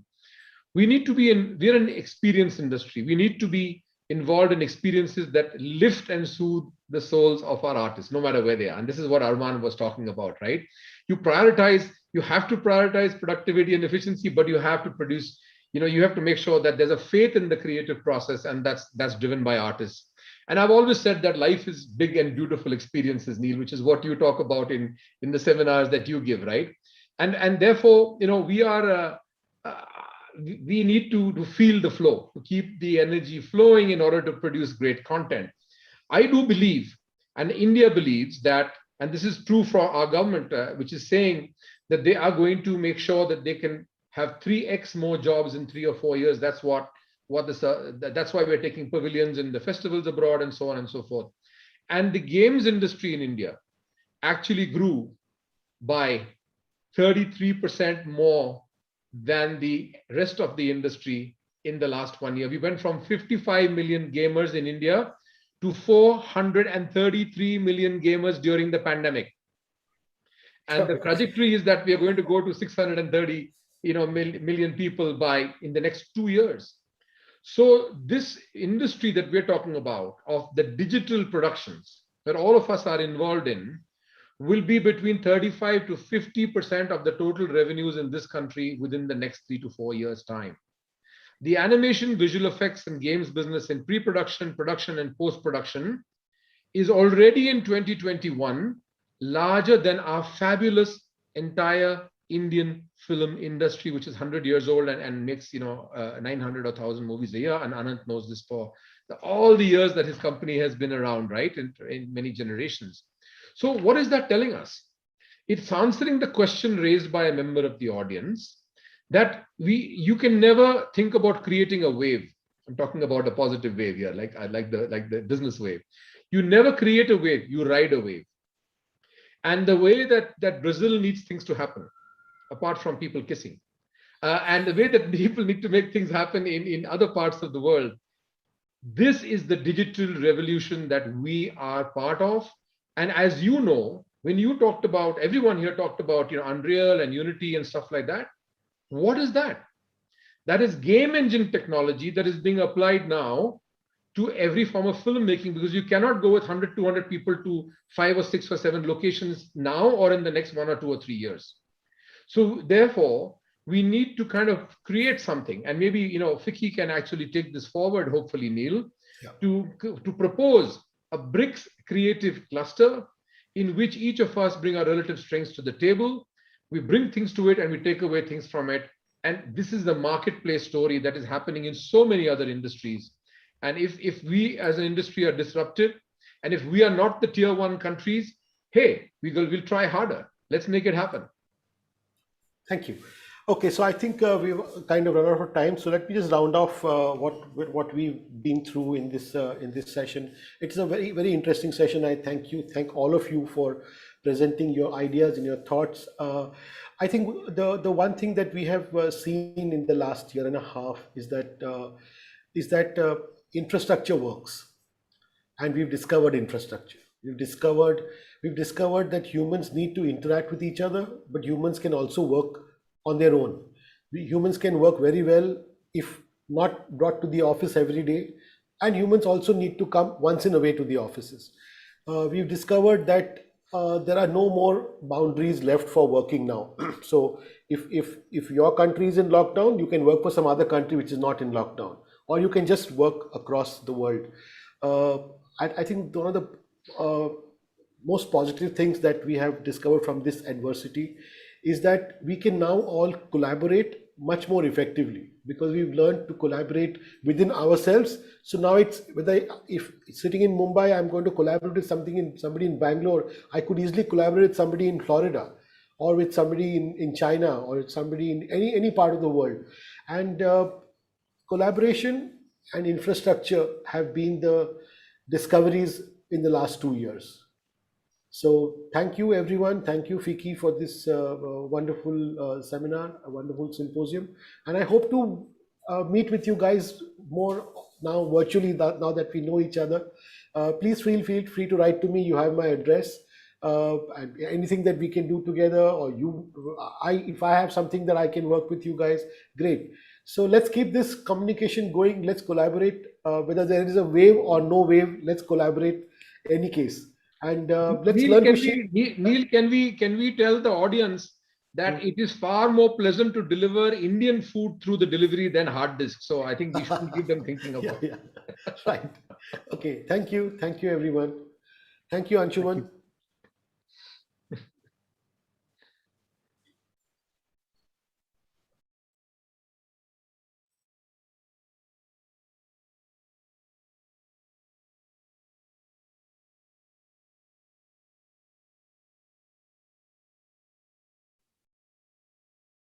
Are we finished? I believe that we are offline, but I usually live to wait for the final cut, Yeah.